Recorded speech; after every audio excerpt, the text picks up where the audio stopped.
এখানে এসেছেন কেন? আরশির প্রশ্নে রৌদ্র আকাশের থেকে দৃষ্টি সরিয়ে আরশির দিকে শান্ত চোখে তাকাল।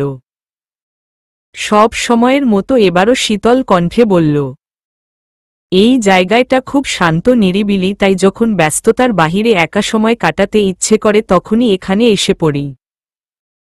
আরশি বেশ মনোযোগ দিয়ে রৌদ্রর কথা শুনল। রৌদ্রর দিক থেকে চোখ ফিরিয়ে আশেপাশে তাকাল। ছোট্ট একটা খালের উপরে এই ব্রিজ। সত্যিই খুব সুন্দর জায়গা। মানুষের আনাগোনাও হয়তো খুব কম হয় এখানে। আরশি মুগ্ধ নয়নে তাকিয়ে আছে এই মণিমুগ্ধকর প্রকৃতির দিকে। আর রৌদ্র অপলক দৃষ্টিতে আরশিকে দেখতে ব্যস্ত। কিছুটা সময় পর রৌদ্র আচমকা আরশিকে জিজ্ঞেস করল, এতদিন কোথায় ছিলেন মিস আরু? হঠাৎ এই প্রশ্ন শুনে আরশি রৌদ্রর দিকে এক পলক তাকিয়ে মাথা নিচু করে ফেলল। আরশি কোনো উত্তর দিচ্ছে না, চুপচাপ মলিন মুখে তাকিয়ে আছে নিচের দিকে। পুরনো কথা মনে পড়ায় অস্বস্তিতে হাত কোচলাচ্ছে অনবরত।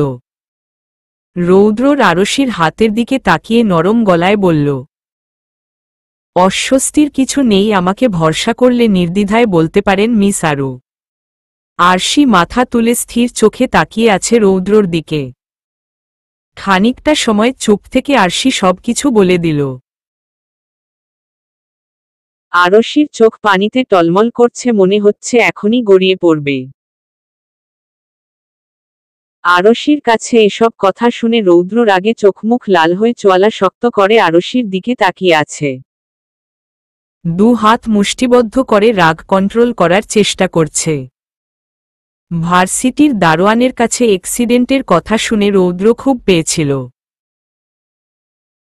কিন্তু আরশি সামনাসামনি দেখে রৌদ্রর কেন যেন মনে হচ্ছিল আরশির কোনো কার অ্যাক্সিডেন্টে হয়নি আর কোনো প্রকার ব্যথাও পায়নি। তাই রৌদ্রর মনে কিছুটা খটকা লাগছিল। বারবার মনে হচ্ছিল আরশির এতদিন গায়েব থাকার পেছনে অন্য কোনো ব্যাপার ছিল। তাই আরশির কাছে জানতে চেয়েছিল। কিন্তু আরশির সাথে যে এমন জঘন্যতম কিছু ঘটেছে সেটা রৌদ্র ভাবেনি। জানেন ডক্টর, আমাদের চারপাশের মানুষগুলো বড্ড ক্ষুধার্ত। খাবারের ক্ষুধা তাদের নেই, তারা ক্ষুধার্ত মানুষকে ভেঙেচুরে খেতে। ক্ষুধার্ত পশুর মতো হিংস্র রূপ নিয়ে ঝাঁপিয়ে পড়ে মেয়েদের উপর নিজেদের তৃপ্তি মেটাতে।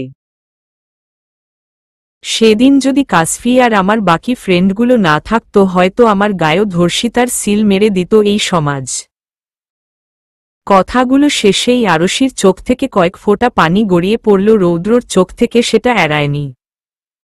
আরশির চোখে পানি দেখে রৌদ্রর বুকে মোচড় দিয়ে উঠল। আরশির কান্না তার একদমই সহ্য হচ্ছে না। রৌদ্র কথা ঘোরানোর জন্য গম্ভীর গলায় বলল, আচ্ছা মিস আরু, আপনি আমাকে সাদা শার্টের কথা জিজ্ঞেস করেছিলেন কেন? বাই এনি চান্স আপনি কি সাদা শার্ট পরা কোনো ভূত দেখেছেন নাকি? সাদা শার্টের কথা শুনে আরশি তৎক্ষণাৎ মাথা তুলে রৌদ্রর দিকে তাকাল। নিখুঁতভাবে খুঁটিয়ে খুঁটিয়ে পরোক্ষ করছে রৌদ্রকে। আরশি এখনও কাল রাতের ঘটনাটা নিয়ে কনফিউজড। ওটা কি সত্যিই রৌদ্রর ছিল নাকি তার মনের ভ্রম, কিছুই আরশি বুঝতে পারছে না।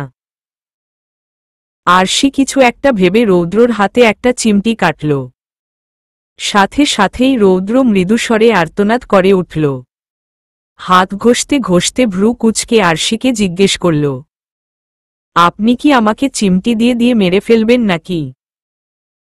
প্রতিবার কি আমাকে খামচি না দিল আপনার শান্তি হয় না? আরশি একটা মেকি হাসি দিয়ে আমতা আমতা করে বলল, দেখছিলাম আপনি ভূত নাকি মানুষ। রৌদ্র নিজের হাত আরশির দিকে এগিয়ে দিয়ে বলল, এই যে দেখুন আমার রক্ত। জিন ভূতের নিশ্চয়ই রক্ত থাকে না। আরশি রৌদ্রর হাতের দিকে তাকিয়ে দেখল সত্যি সত্যিই চামড়াটা হালকা ছিলে গিয়ে রক্ত বের হয়ে গেছে। আরশি দ্রুত রৌদ্রর হাত ধরে চোখগুলো বড় বড় করে তাকিয়ে বিস্ময় নিয়ে বলল, এইটুকু চিমটিতেই আপনার হাত দিয়ে রক্ত বেরিয়ে গেল। রৌদ্র আরশির এমন বাচ্চামিতে মনে মনে হাসল, কিন্তু মুখে গাম্ভীর্যতার ভাব এনে বলল, আমি আপনাকে আগেও বলেছি আপনার নখ খুব ধারালো, সব সময় কেটে রাখবেন। কিন্তু আপনি হয়তো আপনার এই ধারালো ছুরির মতো নখ দিয়ে খামচেই আমাকে হত্যা করার চেষ্টায় আছেন। আরশি জ্বলন্ত চোখে রৌদ্রের দিকে তাকিয়ে হাত ঝাড়া দিয়ে ফেলে রাগী কণ্ঠে বলল, আমার নখ একদমই ঠিক আছে। আর এতটুকু রক্ত বের হওয়াতে কেউ মরে যায়? এক ফোঁটা রক্তও তো বের হয়নি। বাচ্চাদের মতো গাল ফুলিয়ে ঝগড়া না করে এখন চলুন। রৌদ্রর কথায় আরশির রাগে জ্বলজ্বল করে জ্বলে উঠল।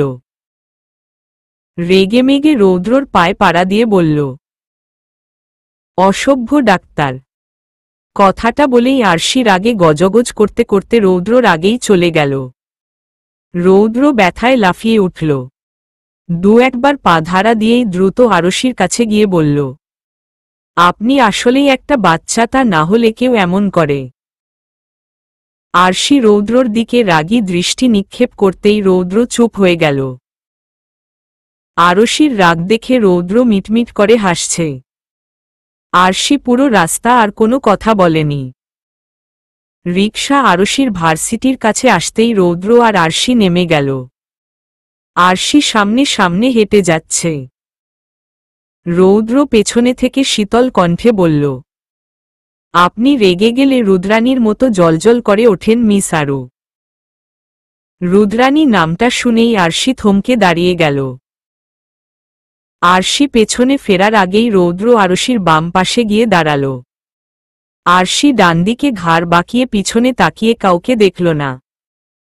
কি হলো মিস আরু, কাউকে খুঁজছেন নাকি? রৌদ্রর কথায় আরশি চমকে বাম পাশে তাকিয়ে রৌদ্রকে দেখে ভয়ে আঁতকে উঠল। আরশি চিন্তিত গলায় মিনমিনে বলল, আপনি এখানে তাহলে? আচ্ছা মিস আরু, একটা প্রশ্ন ছিল। আরশির কথা শেষ করার আগেই রৌদ্র কথাটা বলে উঠল। আরশি জিজ্ঞাসুক দৃষ্টিতে তাকিতেই রৌদ্র বলল, এতটা সময় আপনি আমার সাথে একা ছিলেন, আপনার ভয় করেনি? আরশি কোনো উত্তর দিল না। নিজের মনে মনেই বলল, আসলেই তো আমি ওনার সাথে ছিলাম, আমার ভয় করেনি কেন? উনি যদি আমাকে ওখানে নিয়ে মেরে ফেলত? ছি ছি, এইসব কি ভাবছি? কিছু কথা অজানাই থাকা ভালো। এখন আপনি বলুন, আপনি কি কাল আমার বাসায় এসেছিলেন? আর আমি এতদিন এখানে ছিলাম না, এটা আপনি কি করে জানলেন? সময় হলেই সব জানতে পারবেন। আজ রাত পর্যন্ত অপেক্ষা করুন। আর হ্যাঁ, এখন বাসায় যান, ভার্সিটি যেতে হবে না। সাবধানে যাবেন আর নিজের খেয়াল রাখবেন, আসছি। রৌদ্র আর 1 মিনিটও দেরি না করে বাইকের কাছে গিয়ে বাইক নিয়ে দ্রুত চলে গেল। আরশি এখনো স্থির দাঁড়িয়ে আছে। আরশির কাছে সবকিছু কেমন যেন এলোমেলো লাগছে। নীলা আদ্রাফের কাছ থেকে যতটা দূরে যেতে চাইছে, নীলা তার থেকেও বেশি আদ্রাফের প্রতি ফুটবল হয়ে পড়ছে। এতদিন আদ্রাফের সাথে সময় কাটিয়ে এখন নীলার মন বড্ড বেশি ছটফট করছে আদ্রাফের সাথে কথার জন্য। তাই আদ্রাফকে ফোন দিল কোনো একটা বাহানায় দেখিয়ে কথা বলার জন্য। ফোন রিসিভ হতেই নীলা ইতস্তত করে বলল, হ্যালো আদ্র। কি হয়েছে, হঠাৎ ফোন দিলই কেন নীলু? নীলা নিজেকে সামলিয়ে নিয়ে স্বাভাবিকভাবে বলল, কেন, তোকে ফোন দিয়ে কি পাপ করেছি নাকি? আদ্রাফ বিরক্তি প্রকাশ করে বলল, ধুর গাধি, আমি কি সেটা বলেছি নাকি? কি বলবি বল। তুই কি কাল ভার্সিটি যা? নীলার কথা পুরো শেষ হওয়ার আগেই আদ্রাফের ফোন আসলো। আদ্রাফ কান থেকে ফোন সামনে এনে কাসফিয়ার নাম্বার দেখে নীলাকে থামিয়ে দিয়ে বলল, নীলু, তোর সাথে একটু পর কথা বলছি। কাসফি ফোন দিয়েছে, হয়তো কোনো দরকার আছে। আদ্রাফ এক দমে কথাগুলো বলেই ফোন কেটে দিল। নীলা ফোন হাতে নিয়ে একদৃষ্টিতে স্ক্রিনের দিকে তাকিয়ে আছে। আদ্রাফের এমন ব্যবহারে নীলার বুক ফেটে কান্না আসছে। তার চোখ আজ আর কোনো বাঁধ মানছে না। বাচ্চাদের মতো ডুকরে ডুকরে কেঁদে দিল নীলা। কাঁদতে কাঁদতেই ফোনের দিকে তাকিয়ে জড়ানো কণ্ঠে বলছে, আমার সাথেই কেন এমন হলো? আমি কি তোর ভালোবাসা পাওয়ার যোগ্য না আদ্র? তুই কেন এতদিনেও আমার ভালোবাসা বুঝতে পারলি না? আমি মুখে কিছু বলেনি বলে কি তুই আমার ব্যবহারে কিছুই বুঝতে পারিসনি? তোর চোখে অন্য কারো জন্য ভালোবাসা দেখে আমার বড্ড কষ্ট হচ্ছে রে আদ্র। আমার বুকে প্রচণ্ড ব্যথা করছে তোর এইটুকু অবহেলায়। আমি কিভাবে তোকে ছাড়া থাকবো আদ্র? কথাগুলো বলতে বলতে নীলার কান্নার গতি যেন আরো দ্বিগুণ বেড়ে গেল। আজ নীলাকে খুব অসহায় মনে হচ্ছে। নিজের উপরই খুব রাগ হচ্ছে। নীলা মুখে কিছু প্রকাশ না করলেও সবসময়ই আদ্রাফকে নিজের ভালোবাসা বোঝানোর চেষ্টা করত। নীলা ভেবেছিল আদ্রাফ হয়তো একদিন তাকে ভালোবাসবে। কিন্তু না, নীলার ধারণা সবসময়ই ভুল ছিল। আদ্রাফ তো তাকে সবসময় একজন বন্ধুই ভেবে গেছে। বন্ধু ভেবেই সবসময় খেয়াল রেখেছে, আর নীলা আদ্রাফের এইসব কেয়ার দেখেই দিন দিন আরও বেশি আদ্রাফের জন্য নিজের মনে ভালোবাসা সাজিয়ে রেখেছে। আর এখন আদ্রাফের জন্য সাজিয়ে গুছিয়ে রাখা এই ভালোবাসাগুলাই তার কষ্টে কারণ হয়ে দাঁড়িয়েছে। আদ্রাফ, তুই কি আজ কলেজে গেছিস? কাসফিয়ার চিন্তিত গলা শুনে আদ্রাফ ভয় পেয়ে গেল। তাড়াতাড়ি করে বলল, না যাইনি। কিন্তু কি হয়েছে, তোর গলা এমন লাগছে কেন? তোরা দুজন ঠিক আছিস তো? আশু আমাকে না বলেই ভার্সিটিতে চলে গেছে একা একা। নীলকে ফোন করেছিলাম, নীল আর নীলা কেউই নাকি ভার্সিটিতে যায়নি। আশু তো আমার ফোনও রিসিভ করছে না। এমনিতেই ওর সাথে এমন একটা দুর্ঘটনা ঘটে গেছে, এখন আবার একা একা বাহিরে গেছে। আমার খুব চিন্তা হচ্ছে আদ্রাফ। কাসফি, তুই শান্ত হ, চিন্তা করিস না। আমি দেখছি ভার্সিটিতে গিয়ে। এই মেয়েটার কখনো একটু বুদ্ধিও হবে না। আচ্ছা, নীল কি বেরিয়েছে আশুকে খুঁজতে? হ্যাঁ, নীল সাথে সাথেই বেরিয়ে গেছে। তুইও একটু গিয়ে দেখ প্লিজ। আচ্ছা, আমি যাচ্ছি, তুই চিন্তা করিস না। এই হারামি, তুই এখানে এভাবে মূর্তির মতো দাঁড়িয়ে আছিস কেন? সেই কখন থেকে তোকে খুঁজে যাচ্ছি।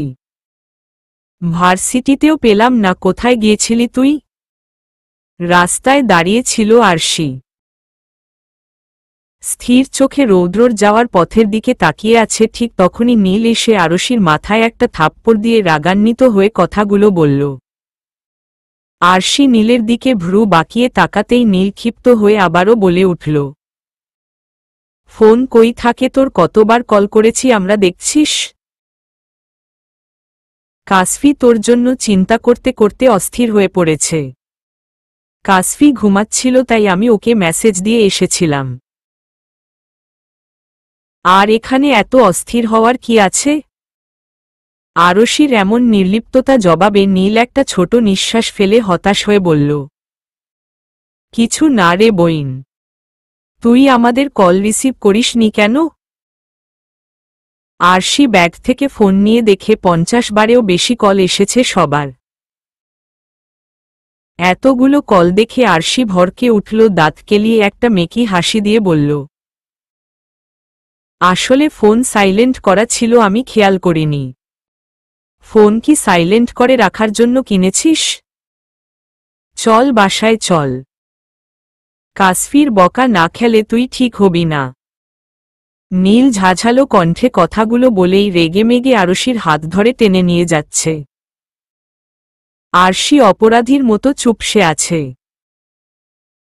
কিছুটা সামনে যেতেই আদ্রাফ দৌড়ে তাদের কাছে আসল। হালকা ঝুঁকে দু হাঁটুতে হাত রেখে ভর দিয়ে দাঁড়াল। হাঁপাতে হাঁপাতে বলল, কোথায় পেয়েছিস ওকে নীল? আমি পুরো ভার্সিটিতে খুঁজেছি আর ম্যাডাম এখানেই রাস্তায় দাঁড়িয়ে ছিল হ্যাবলার মতো। আদ্রাফ সোজা হয়ে দাঁড়িয়ে বিস্মিত হয়ে বলল, আশু তুই রাস্তায় দাঁড়িয়ে ছিলি কেন? আর কল রিসিভ করিসনি কেন? নীলার এবারও রাগে কটমট করে বলল, ফোন সাইলেন্ট করে রেখেছেন উনি। আমার খেয়াল ছিল না ফোনের কথা। তোরা শুধু শুধুই রেগে যাচ্ছিস। কি খেয়াল থাকে তোর আশু? তুই একা একা ভার্সিটি এসেছিস, আমাদেরকে অন্তত বলতে পারতি। কাসফি না হয় অসুস্থ ছিল, কিন্তু আমরা সবাই কি মরে গেছি নাকি? আর ফোনটা কিসের জন্য এনেছিস সাথে করে যদি আমাদের কারো কলই তোর রিসিভ করার ইচ্ছা না থাকে? আদ্রাফের কঠিন বাক্য শুনে আরশি মাথা নিচু করে আছে। সবাই এতটা রেগে যাবে আরশি ভাবেনি। আরশি মিনমিন করে বলল, আচ্ছা হয়েছে তো, এত রেগে যাচ্ছিস কেন? নীল এবার শান্ত গলায় বলল, শোন আশু, আঙ্কেল আন্টি আমাদের সবার উপর ভরসা করেই কিন্তু তোকে আবার ঢাকা পাঠিয়েছে। তুই নিশ্চয়ই ওই দিনের কথা ভুলে যাসনি। তোকে নিয়ে আমাদের সকলের মধ্যেই ভয় ঢুকে গেছে। আমরা কেউই চাই না তোর সাথে কোনো খারাপ কিছু হোক। তাই দয়া করে এভাবে কাউকে কিছু না বলে একা একা বাহিরে যাস না। আর সব সময় নিজের ফোনটা চেক করিস। তুই ভালো করেই জানিস কাসফি তোকে নিয়ে কতটা চিন্তা করে। নিজের পাকনামির জন্য এখন বাসায় গিয়ে বকা খা আমাদের কি? আরশি আর কিছু বলল না। চুপচাপ আদ্রাফ আর নীলের সাথে বাসায় চলে গেল। বাসায় পৌঁছে আরশি ভয় কাচুমাচু করে বলল, দোস্ত প্লিজ তোরা দুজন এবারের মতো আমাকে কাসফির কাছ থেকে রক্ষা কর। প্রমিজ আর কখনো এমন ভুল হবে না। কাসফিকে একটু বুঝায় বলিস আব্বু আম্মুর কাছে যেন এসব নিয়ে কিছু না বলে। আদ্রাফ আর নীল কিছু বলল না, তার আগেই নীলা দরজা খুলে দিল। নীলাকে দেখে নীল ভ্রু কুঁচকে বলল, তুই কখন আসলি এখানে?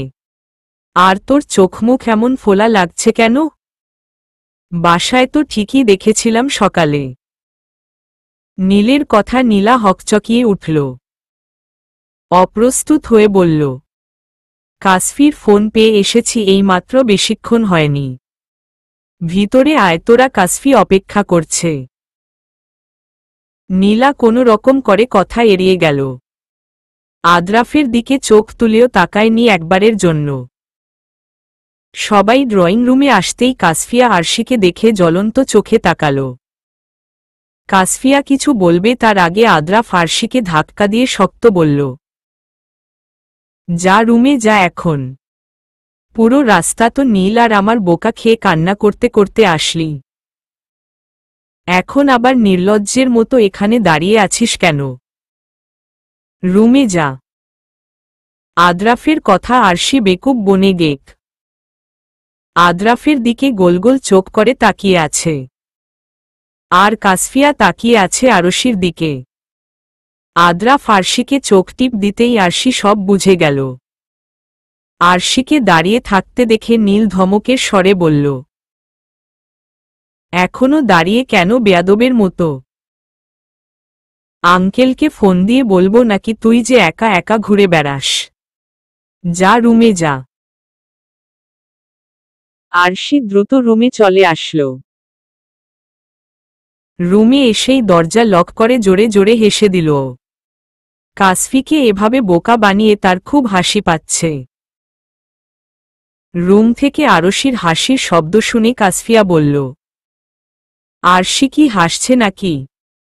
আরে না, হয়তো কান্না করছে বসে বসে। নীল আর আমি আজ প্রচুর বকা দিয়েছে গাধীটাকে, এসব বাদ দে এখন, একটু পর এমনিতেই সব ঠিক হয়ে যাবে। কাসফিয়া আর কথা বাড়াল না। নীলা বারবার না চাইতেও আদ্রাফের দিকে তাকাচ্ছে। আদ্রাফ কাসফিয়ার সাথে কথা বলছে আর নীলা চুপচাপ দেখছে। নিজেকে সবার সামনে স্বাভাবিক রাখার অভিনয় করে যাচ্ছে খুব নিখুঁতভাবে। কেউ যেন কিছু বুঝতে না পারে সেই চেষ্টা করেই যাচ্ছে, কিন্তু ভিতর ভিতর যেন দুমড়ে মুচড়ে যাচ্ছে নীলা। প্রিয় রৌদ্র, আমার একটা চিঠিতে কেউ এতটা চমকে যেতে পারে আমার জানা ছিল না। তবে আপনার কথা মতো অপেক্ষায় রইলাম, আমাকে চমকে দিবেন সে আশায়। আরেকটা কথা, আমি পাখিটার নাম কিভাবে রাখব? আমি তো আপনার মতো এত কাব্যিক নাম জানি না। তবুও ভেবে দেখব খুঁজে পাই কিনা। বিদ্রোহ, আমার গাছগুলোতে পানি দেওয়ার জন্য ধন্যবাদ আপনাকে। ইতি রুদ্রাণী। রৌদ্র চিরকুটটা পড়ে একটা রহস্যময়ী হাসি দিয়ে বলল, আজকেই আপনাকে চমকে দিব মিস আরু। রৌদ্র বেশি দেরি না করে একটা চিরকুট লিখে আরশির বারান্দায় ছুঁড়ে মারল। তারপর নিজের মতো করে রুমে এসে বিছানায় শুয়ে পড়ল। সারারাত হসপিটালে জেগে থাকায় খুব ক্লান্তি লাগছিল, তাই সাথে সাথেই ঘুমিয়ে পড়ল রৌদ্র। প্রিয় রুদ্রাণী, আপনাকে বেশি অপেক্ষা করাব না। আজ বিকেল 5:30টায় ছাদে আসবেন, আপনাকে চমকে দিব। ভয় পাবেন না, আমাকে ভরসা করতে পারেন। আপনার জন্য সারপ্রাইজ অপেক্ষা করছে। ইতি রৌদ্র। রৌদ্রর দেওয়া চিরকুটটা পড়ে আরশি ভাবনায় পড়ে গেল। কিভাবে আরশিকে চমকে দিবে তার চিঠির মানুষ? তার কি ছাদে যাওয়া ঠিক হবে? আরশি, বাহিরে আয়, লাঞ্চ করবি। সবাই অপেক্ষা করছে তোর জন্য। কাসফিয়া ডাকে আরশি ভাবনা থেকে বেরিয়ে এলো। মাথা থেকে এসব চিন্তা ভাবনা বের করে দরজা খুলে দিল। কাসফিয়াকে দেখেই মুখ গোমরা করে ফেলল আরশি। আর নাটক করতে হবে না। আমি প্রথমেই বুঝে গেছি তোরা আমাকে বোকা বানাচ্ছিস। এইবারে মতো তোকে মাফ করে দিলাম, কিন্তু পরের বার এমন কিছু করলে আমি নিজেই আঙ্কেলকে বলবো তোকে যেন একেবারের জন্য বাসায় নিয়ে যায়। মনে রাখিস। কাসফিয়া কাঠোকাঠ গলায় কথাগুলো বলল। আরশি কাসফিয়ার কাঁধ জড়িয়ে ধরে বলল, আচ্ছা, মনে থাকবে। চল এখন হারামি গুলার কাছে যাই। আরশি সবার সাথে হাসি ঠাট্টায় বিকেল পর্যন্ত পার করে দিল। আদ্রাফ ওরা চলে যেতেই আরশি নিজের রুমে চলে আসল। টেবিলের উপর নীল রঙের চিরকুটটা দেখে সাথে সাথেই মনে পড়ে গেল ছাদে যাওয়ার কথা। ঘড়ির দিকে তাকিয়ে দেখল 5টার কাটা ছুঁই ছুঁই। আরশি পুরো রুম জুড়ে পায়চারি করছে, কিন্তু সময় যেন পারি হচ্ছে না। আরশির মনে কৌতূহল কাজ করছে, অনেক ছাদে কি সেই মানুষটা আসবে নাকি ভেবেই। অবশেষে 5:25 কাসফিয়াকে ছাদে যাওয়ার কথা বলেই আরশি ছাদের উদ্দেশ্যে বেরিয়ে গেল। ভয়ঙ্কর রকমের কৌতূহল নিয়েই ছাদের দরজা খুলে ছাদে আসল। পাশের ছাদে তাকিয়ে কিছু দেখতে না পেয়ে আরশির ভ্রুজোড়া কুঁচকে এলো। আরশি অনেকটা সময় অপেক্ষা করার পরেও কাউকে দেখতে পেল না। মনে মনে নিজের উপরই আরশির প্রচণ্ড রাগ হচ্ছে চিঠির কথা মতো ছাদে এসে। প্রচণ্ড রাগে আরশির গা জ্বলে উঠছে। চিঠির মানুষটার প্রতি খুবই বিরক্ত হচ্ছে এই মুহূর্তে। 5:30টায় ছাদে আসতে বলেছে, অথচ আরশি প্রায় 20 মিনিট ধরে ছাদে দাঁড়িয়ে আছে, কিন্তু ছাদে তো এমন কিছুই দেখছে না যা দেখে আরশি চমকে উঠবে। আরশি নিজের সাথেই বিড়বিড় করে বলছে, উনি নিশ্চয়ই আমাকে বোকা বানানোর জন্য এখানে আসতে বলেছে।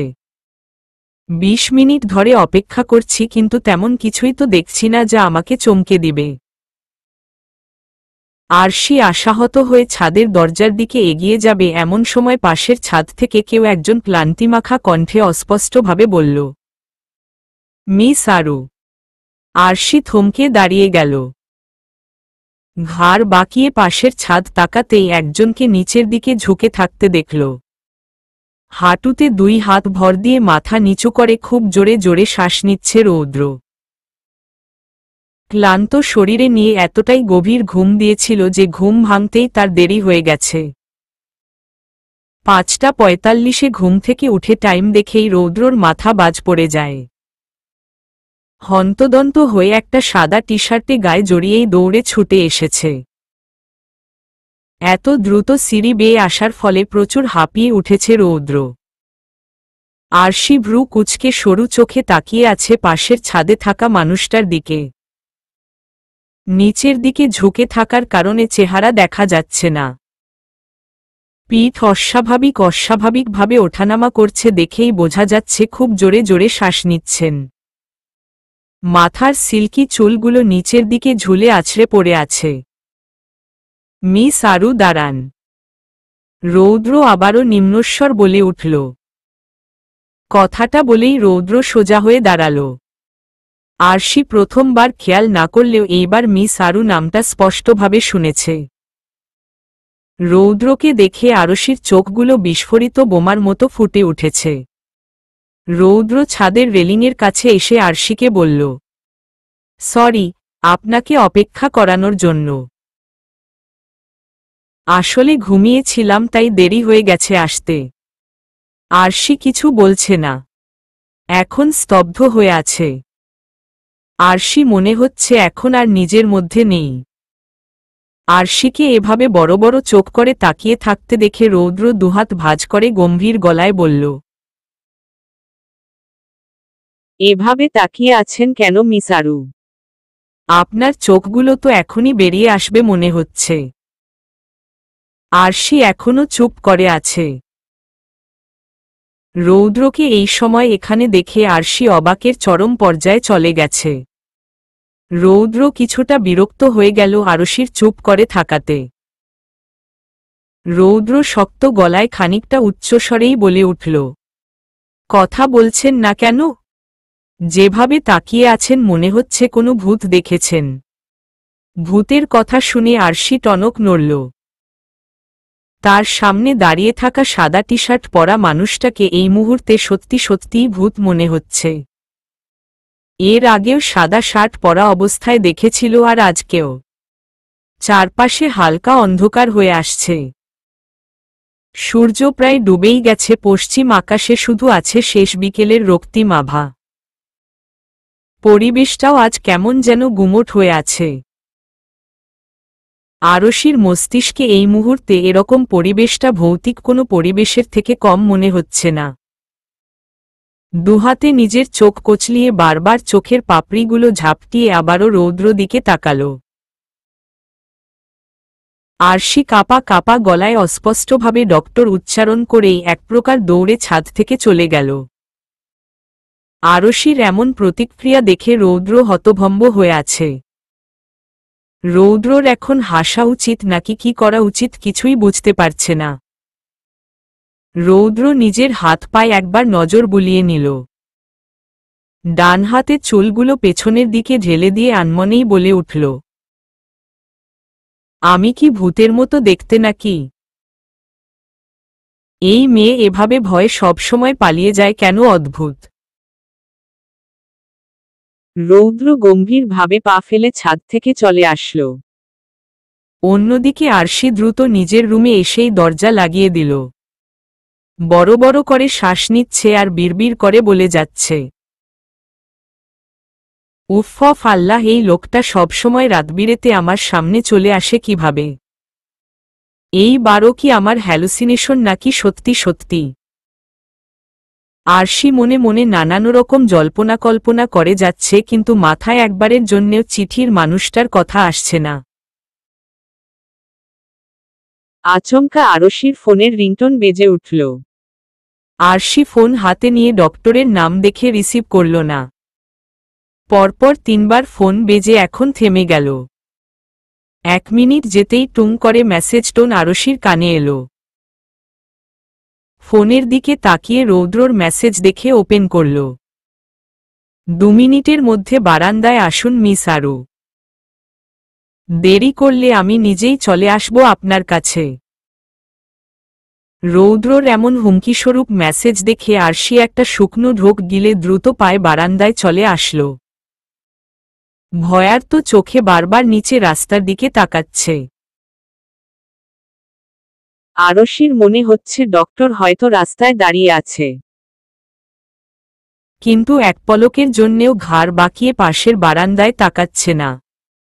রৌদ্র দুহাতে ভাঁজ করে দেয়ালে হেলান দিয়ে দাঁড়িয়ে আছে। আরশির কর্মকাণ্ড দেখে রৌদ্রর আর না হেসে পারল না। মেয়েটা এত বোকা কেন? এত সহজ বিষয়টা মাথায় ঢুকছে না কেন? রৌদ্র নিজের মনে মনে প্রশ্নগুলো করল। গলা খেকড়িয়ে আরশির দৃষ্টি আকর্ষণ করার চেষ্টা করল। আরশি তার দিকে তাকাতেই আরেক দফা চমকে উঠল। রৌদ্র শীতল চাহনিতে আরশির দিকে তাকিয়ে বলল, আপনি এত বোকা কেন মিস আরু? এত বড় মেয়ে হয়ে আপনি ভূতের ভয় পান কিভাবে? আমি তো সেটাই বুঝতে পারছি না।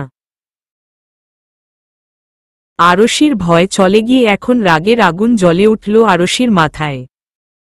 রাগে তেতে উঠে ঝাঝালো কণ্ঠে বলল, আপনি যখন তখন আমার সামনে আসেন কেন? আর প্রতিবারই কি এইসব সাদা রঙের শার্ট পরে আসা লাগে নাকি? আর আপনি এই বারান্দায়। এতটুকু বলেই আরশি থেমে গেল। কপাল কুঁচকে গভীরভাবে কিছু একটা ভেবে শান্ত গলায় বলল, আপনি আর চিঠির রৌদ্র একই মানুষ? রৌদ্র সোজা হয়ে দাঁড়িয়ে স্বাভাবিকভাবে বলল, প্রথমত সাদা শার্টের ব্যাপারটা সম্পূর্ণই কাকতালীয়। আর দ্বিতীয়ত আমি চিঠির মানুষ কি না সেটা আমার বলার প্রয়োজন নেই, আপনারই বুঝে যাওয়া উচিত। কিন্তু আপনার এত বড় একটা মাথা যে এইটুকু একটা ব্যাপারই বুঝে উঠতে পারছে না, সেটা আসলেই আপনার আর আমার দুজনের জন্যই খুব দুঃখজনক। আরশি বিস্মিত হয়ে বলল, এই পাখি আর নীল চিরকুটের মালিক আপনি? রৌদ্র মাথা নাড়িয়ে হ্যাঁ জানালে আরশি আবারও জিজ্ঞেস করল, আপনি জানতেন আমি এই পাশের বারান্দায় থেকে চিঠি লিখছি? রৌদ্র আগেরকার মতো এবারও মাথা নাড়িয়ে সম্মতি জানাল। আরশি রৌদ্রর দিকে সন্দেহের দৃষ্টি নিক্ষেপ করে বলল, আপনি তাহলে ইচ্ছে করেই এইসব চিঠির খেলা শুরু করেছেন? রৌদ্র রেলিংয়ের উপর দিকটায় দুহাত রেখে গম্ভীর মুখে বলল, আবারও বোকাদের মতো কথা বললেন আপনি। যখন চিঠির আদান প্রদান শুরু হয়েছিল তখন তো আমরা একে অপরকে চিনতামই না, তাহলে আমি ইচ্ছে করে করব কিভাবে? আরশি দুহাত ভাঁজ করে ভাবুক হয়ে বলল, তাহলে?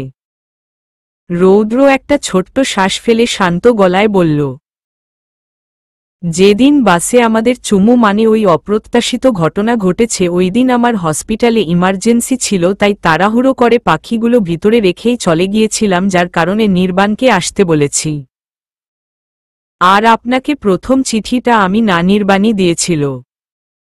আর সেকেন্ড টাইম যখন পা মুচকে যাওয়ার কারণে হসপিটালে এসেছিলেন ওই দিনই বাসায় এসে আমি আপনাকে এই বারান্দায় দেখেছিলাম। সেদিন থেকেই আপনি আমার চিঠির রুদ্রাণী। এইসব কিছুই কাকতালীয়ভাবে ঘটেছে। তাহলে এতদিন আমাকে বলেননি কেন? রৌদ্র সোজা হয়ে চুল ঠিক করতে করতে বলল, এখনই কি সবকিছু জানতে চাচ্ছেন নাকি মিস আরু?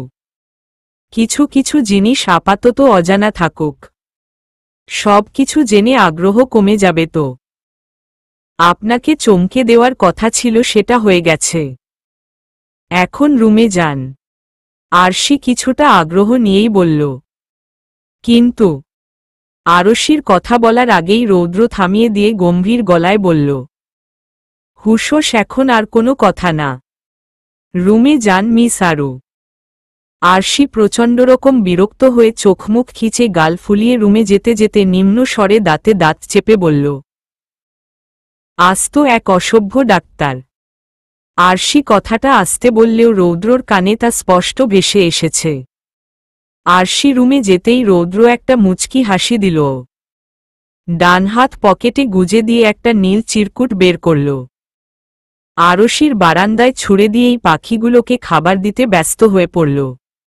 রৌদ্রর ঠোঁটের কোণে এখনো হাসি ফুটে আছে। অবশেষে রৌদ্র তার রুদ্রাণীকে চমকে দিল। প্রচণ্ডভাবেই চমকে দিয়েছে রৌদ্র। কাসফি, এই কাসফি! আরশি কাসফিয়ার রুমে যেতে যেতে অনবরত চেঁচিয়ে ডেকে চলছে কাসফিয়াকে। কাসফিয়া রুম থেকেই বিরক্ত হয়ে ধমকে বলে উঠল, আরশি, ষাঁড়ের মতো চেঁচাচ্ছিস কেন? ডাকাত ঢুকেছে নাকি তোর রুমে? ফাজিল! আরশির কাসফিয়ার রুমের দরজা ঠাস করে খুলে ভিতরে এসে বলল, এর থেকেও বড় কিছু হয়েছে রে কাসফি। আরশির বিছানায় এসে কাসফিয়ার পাশে বসল। কাসফিয়া ভ্রু কুঁচকে আরশিকে জিজ্ঞেস করল, কেন, কি এমন হয়েছে যে তুই এত উত্তেজিত হয়ে আছিস? আরশি কাসফিয়ার মুখোমুখি হয়ে দু পা ভাঁজ করে বসল। অতিরিক্ত উত্তেজনা নিয়ে বলল, কাসফি, তুই জানিস চিঠির মানুষটা কে? কাসফিয়া বিরক্তি প্রকাশ করে বলল, আমি জানব কিভাবে তোর চিঠির মানুষ কে? চিঠির মানুষটা আর কেউ নয়, ডক্টর রৌদ্র। আরশির কথা শুনে কাসফিয়া চমকে উঠল। সোজা হয়ে বসে বিস্ময়ের সাথে বলল, আশু, তুই সত্যি বলছিস? আরশি দ্রুত মাথা ঝাঁকিয়ে হ্যাঁ জানাল। কাসফিয়া অতিমাত্রায় অবাক হয়ে বলল, কি, কিন্তু এটা কিভাবে সম্ভব? আর তুই জানলি কি করে? আরশি আজকের পুরো ঘটনা কাসফিয়াকে বিস্তারিত বলে দিল। আরশির কথাগুলো শেষ হতেই কাসফিয়া কপাল কুঁচকে বিজ্ঞ মানুষের মতো বলল, ওহহ, তাহলে এই ব্যাপার। আরশি কাসফিয়ার দিকে তীক্ষ্ণ দৃষ্টি নিক্ষেপ করে কঠোর গলায় বলল, তুই না ওইদিন বলেছিলি উনি আমার মনের ভুল? আমার হ্যালুসিনেশন হচ্ছে। এখন কি বলবি তুই? কাসফিয়া একটা বোকা হাসি দিয়ে সন্দিহান কণ্ঠে বলল, আমি কি জানতাম নাকি এত রহস্য লুকিয়ে আছে এইসব চিঠির মধ্যে? আচ্ছা, সবই তো বুঝলাম, কিন্তু উনি যে তোকে জড়িয়ে ধরেছিলেন তখন তুই কিছু বলিসনি কেন? বাই এনি চান্স তুই কি ওনাকে পছন্দ করিস? কাসফিয়ার মুখে এমন কথা শুনে আরশি ভরকে উঠল। অপ্রস্তুত হয়ে বলল, এসব কি আজে বাজে কথা বলছিস তুই?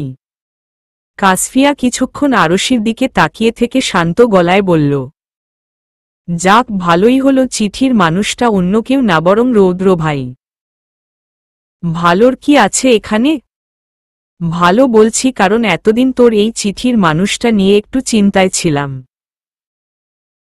মানুষটা ভালো নাকি খারাপ এইসবই ভাবতাম, কিন্তু এখন চিন্তামুক্ত হলাম। আরশি চোখ ছোট ছোট করে কাসফিয়ার দিকে তাকিয়ে বলল, ওনাকে কি তোর ভালো মানুষ মনে হচ্ছে? উনি তো আস্ত একটা অসভ্য লোক। সব সময় আমার সাথে কেমন ভাব নিয়ে কথা বলে দেখেছিস?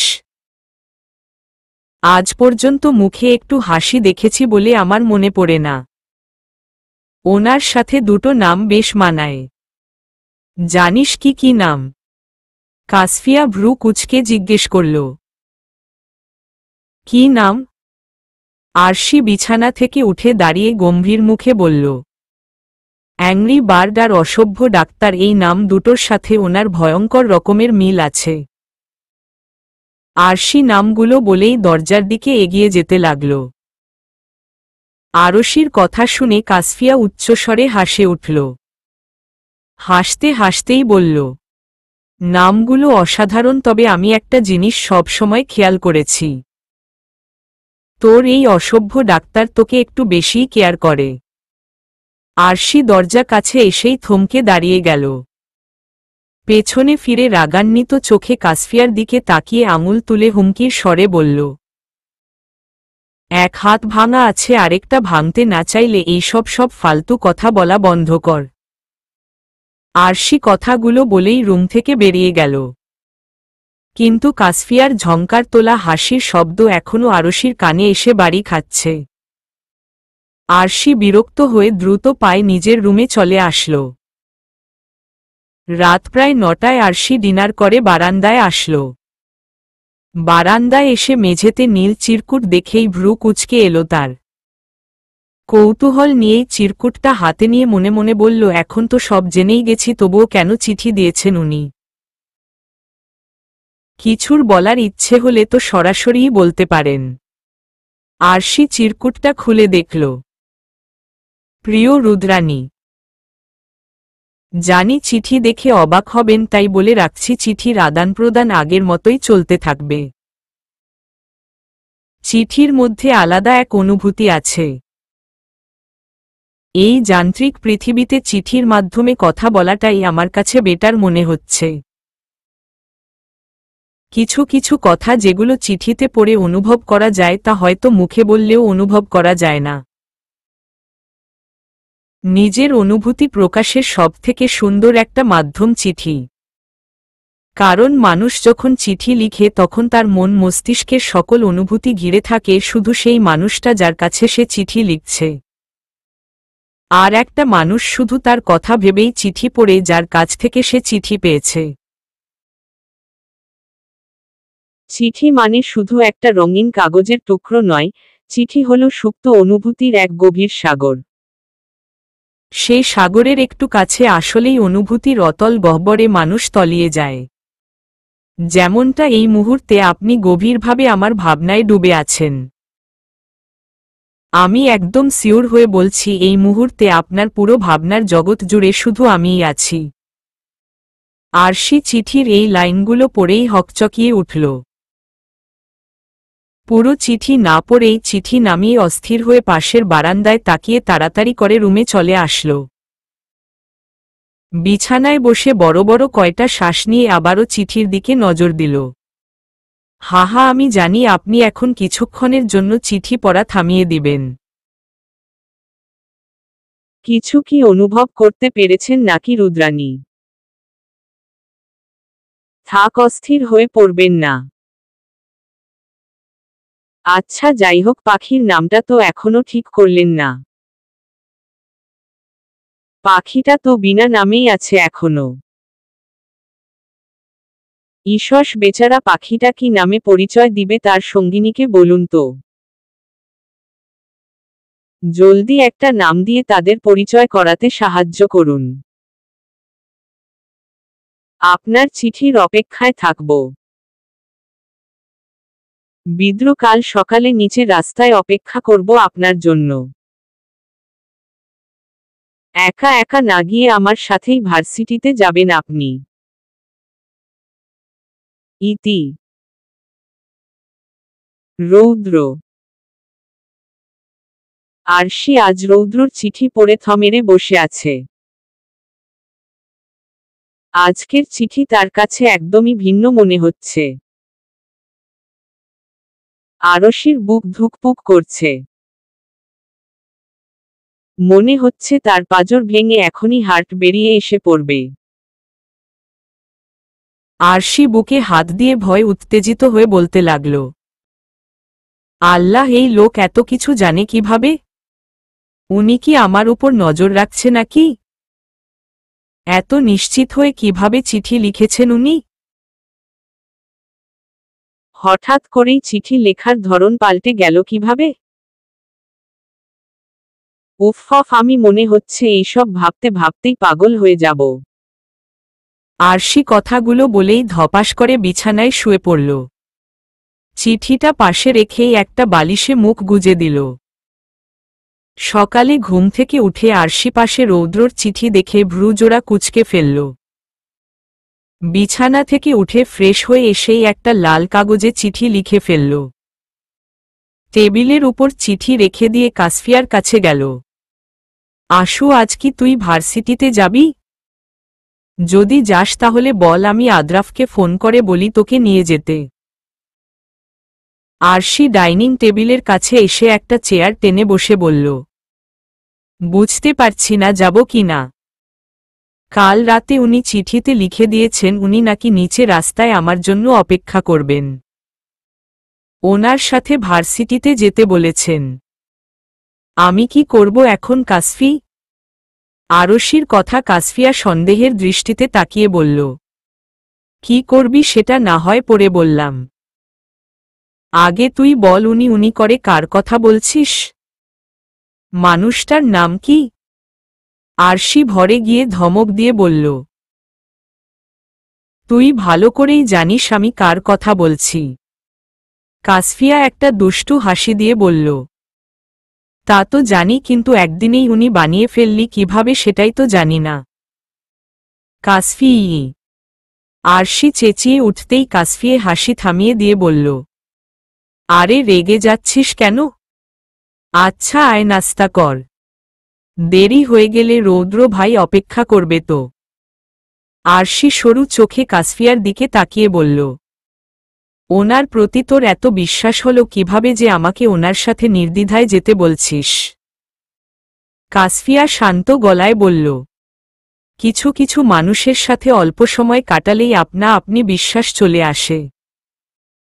লোকটা উপরে দিয়ে গম্ভীর হলেও কেন যেন মনে হচ্ছে উনি ভিতর দিয়ে একদমই তার উল্টো। আর তুই তো নিজেই কাল ওনার সাথে একা সময় কাটিয়ে আসলি। আমি জানি তুইও ওনাকে ভরসা করিস। আরশি বিরক্ত হয়ে বলল, হইছে বইন, থামো এখন। জীবনে কখনো আমার এতটা প্রশংসা করেছিস বলে মনে হয় না। চুপচাপ নাস্তা কর। আরশি ভার্সিটি যাওয়ার জন্য রেডি হয়ে টেবিলের উপর থেকে চিঠিটা নিয়ে বারান্দায় চলে গেল।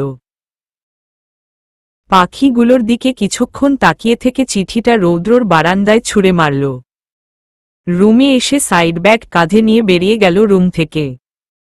কাসফিয়াকে বলেই ভার্সিটির উদ্দেশ্যে রওনা হয়ে গেল। নিচে এসে রৌদ্রকে দাঁড়িয়ে থাকতে দেখে আরশি থমকে গেল। গোল গোল চোখে আরশি তাকিয়ে আছে রৌদ্রর দিকে। আরশি সরু চোখে রৌদ্রর দিকে কিছুক্ষণ তাকিয়ে থেকে মাথা নিচু করে নিজের শরীরের দিকে তাকাল।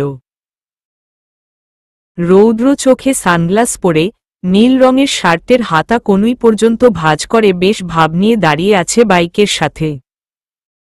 আরশি ধীর পায়ে রৌদ্রর সামনে এগিয়ে এসে অবাক দৃষ্টিতে তাকিয়ে আছে রৌদ্রর শার্টের দিকে।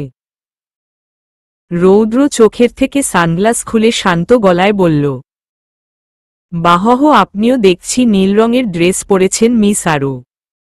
আরশি কোনো কিছু বলছে না, শুধু গোলগোল চোখ তাকিয়ে আছে। রৌদ্রর আরশির দিকে খানিকটা ঝুঁকে মুখোমুখি হয়ে বলল, কোনো বিশেষ কারণ আছে নাকি নীল রঙের ড্রেস পরার পেছনে? আরশি স্থির চোখে তাকিয়ে আছে রৌদ্রর চোখের দিকে। বাদামি রঙের চোখে সূর্যের তীর্যক আলো পড়ায় চোখের লেন্সগুলো খুব মোহনীয় লাগছে। আরশি যেন কোনো ঘোরের মধ্যে চলে গেছে। রৌদ্র আরশির কপালে আস্তে একটা টোকা দিয়ে সোজা হয়ে দাঁড়িয়ে বলল, এভাবে তাকিয়ে আছেন কেন মিস আরু? আরশি কিছুটা অপ্রস্তুত হয়ে চোখ ফিরিয়ে নিল। অন্যদিকে তাকিয়ে মনে মনে বলল, অদ্ভুত, একটা ছেলের চোখে এত সুন্দর হয় নাকি? কই, আমার চোখ এমন জ্বলজ্বল করে না কেন মুক্তার মতো? ছি ছি, আমি এসব কি করছিলাম? কেমন করে তাকিয়েছিলাম ওনার দিকে। না জানি উনি কি ভাবছেন। রৌদ্রর এবারও প্রত্যুত্তরে কোনো জবাব না পেয়ে রেগে গেল। মৃদুস্বরে ধমক দিয়ে বলল, বোবার মতো চুপচাপ দাঁড়িয়ে আছেন কেন? কি এত ভাবেন মনে মনে? ভাবনার জগৎ থেকে একটু বের হয়ে বাস্তবে ফিরে আসুন মিস আরু। আরশি ক্ষিপ্ত হয়ে ভ্রু কুঁচকে ঝাঝালো কণ্ঠে বলল, আপনি নীল রঙের শার্ট পরেছেন কেন আজ? রৌদ্র বাইকে বসে হেলমেট হাতে নিয়ে শান্ত গলায় বলল, ঠিক এই একই প্রশ্ন তো আমিও আপনাকে করতে পারি মিস আরু। আরশি আর কথা বাড়াল না। মুখ গোমরা করে চুপচাপ দাঁড়িয়ে আছে। রৌদ্র আরশির দিকে হেলমেট এগিয়ে দিয়ে বলল, এভাবে দাঁড়িয়ে না থেকে হেলমেট পরে বাইকে উঠে বসুন। আপনার দেরি হয়ে যাচ্ছে। কি? আমি আপনার সাথে বাইকে করে যাব? আরশি চোখগুলো বড় বড় করে খানিকটা চেঁচিয়ে কথাটা জিজ্ঞেস করাল। রৌদ্র নির্লিপ্ততা ভাবে বলল, না, বাইকে কেন বসবেন? আপনি তো আমার ঘাড়ে চড়ে যাবেন। আরশি তীক্ষ্ণতার সাথে বলল, আপনার মুখ থেকে কি এসব তিতা কথা ছাড়া আর কিছু বের হয় না? আপনি শুনতে চাইলে অনেক কিছুই বলতে পারি। যাই হোক, তাড়াতাড়ি করুন। আরশি অবাক হয়ে হেলমেটের দিকে তাকিয়ে মিনমিনিয়ে বলল, আমি আসলে বাইকে চড়তে পারি না। আজ পর্যন্ত শুধুমাত্র দুয়েকবার নীলের বাইকে উঠেছিলাম অল্প সময়ের জন্য। রৌদ্র আরশির কথায় চোখমুখ শক্ত করে আরশির মাথায় হেলমেট পরিয়ে দিতে লাগল। আরশি রৌদ্রর এমন কাজে লজ্জায় মাথা নুয়ে ফেলল। রৌদ্র শক্ত গলায় বলল, চুপচাপ বাইকে উঠে বসুন। কাছাকাছি বসতে অস্বস্তি লাগলে মাঝেখানে ব্যাগ রেখে দিতে পারেন। আরশি রৌদ্রর কথা মতোই চুপচাপ বসে পড়ল। রৌদ্র হেলমেট পরে বাইক স্টার্ট দিয়ে বলল, আমার কাঁধে ধরে বসুন মিস আরু। আরশি ইতস্তত বোধ করলেও অবশেষে রৌদ্রর কাঁধে হাত রেখে বসল। ভার্সিটির কাছে পৌঁছে রৌদ্র বাইক থামানোর সাথে সাথেই আরশি হন্তদন্ত হয়ে নেমে পড়ল। রৌদ্র ভ্রু কুঁচকে জিজ্ঞেস করল, এত তাড়াহুড়ো করছেন কেন? আস্তে ধীরে নামুন। আপনার সাথে বাইকে করে আসতে দেখলে নীল ওরা আমাকে প্রশ্ন করতে করতে জ্বালিয়ে মারবে। আরশি কথাগুলো বলেই আশেপাশে তাকিয়ে দেখতে লাগলো কেউ তাকে দেখেছি কিনা। ক্লাস শেষ করে আমাকে একটা কল করে জানিয়ে দিবেন। আমি যদি ফ্রি থাকি তাহলে আপনাকে এসে নিয়ে যাব। আচ্ছা, আমি তাহলে এখন আসছি। সাবধানে থাকবেন। রৌদ্র কথাগুলো বলে আরশির কোনো কথার অপেক্ষা না করেই বাইক নিয়ে চলে গেল।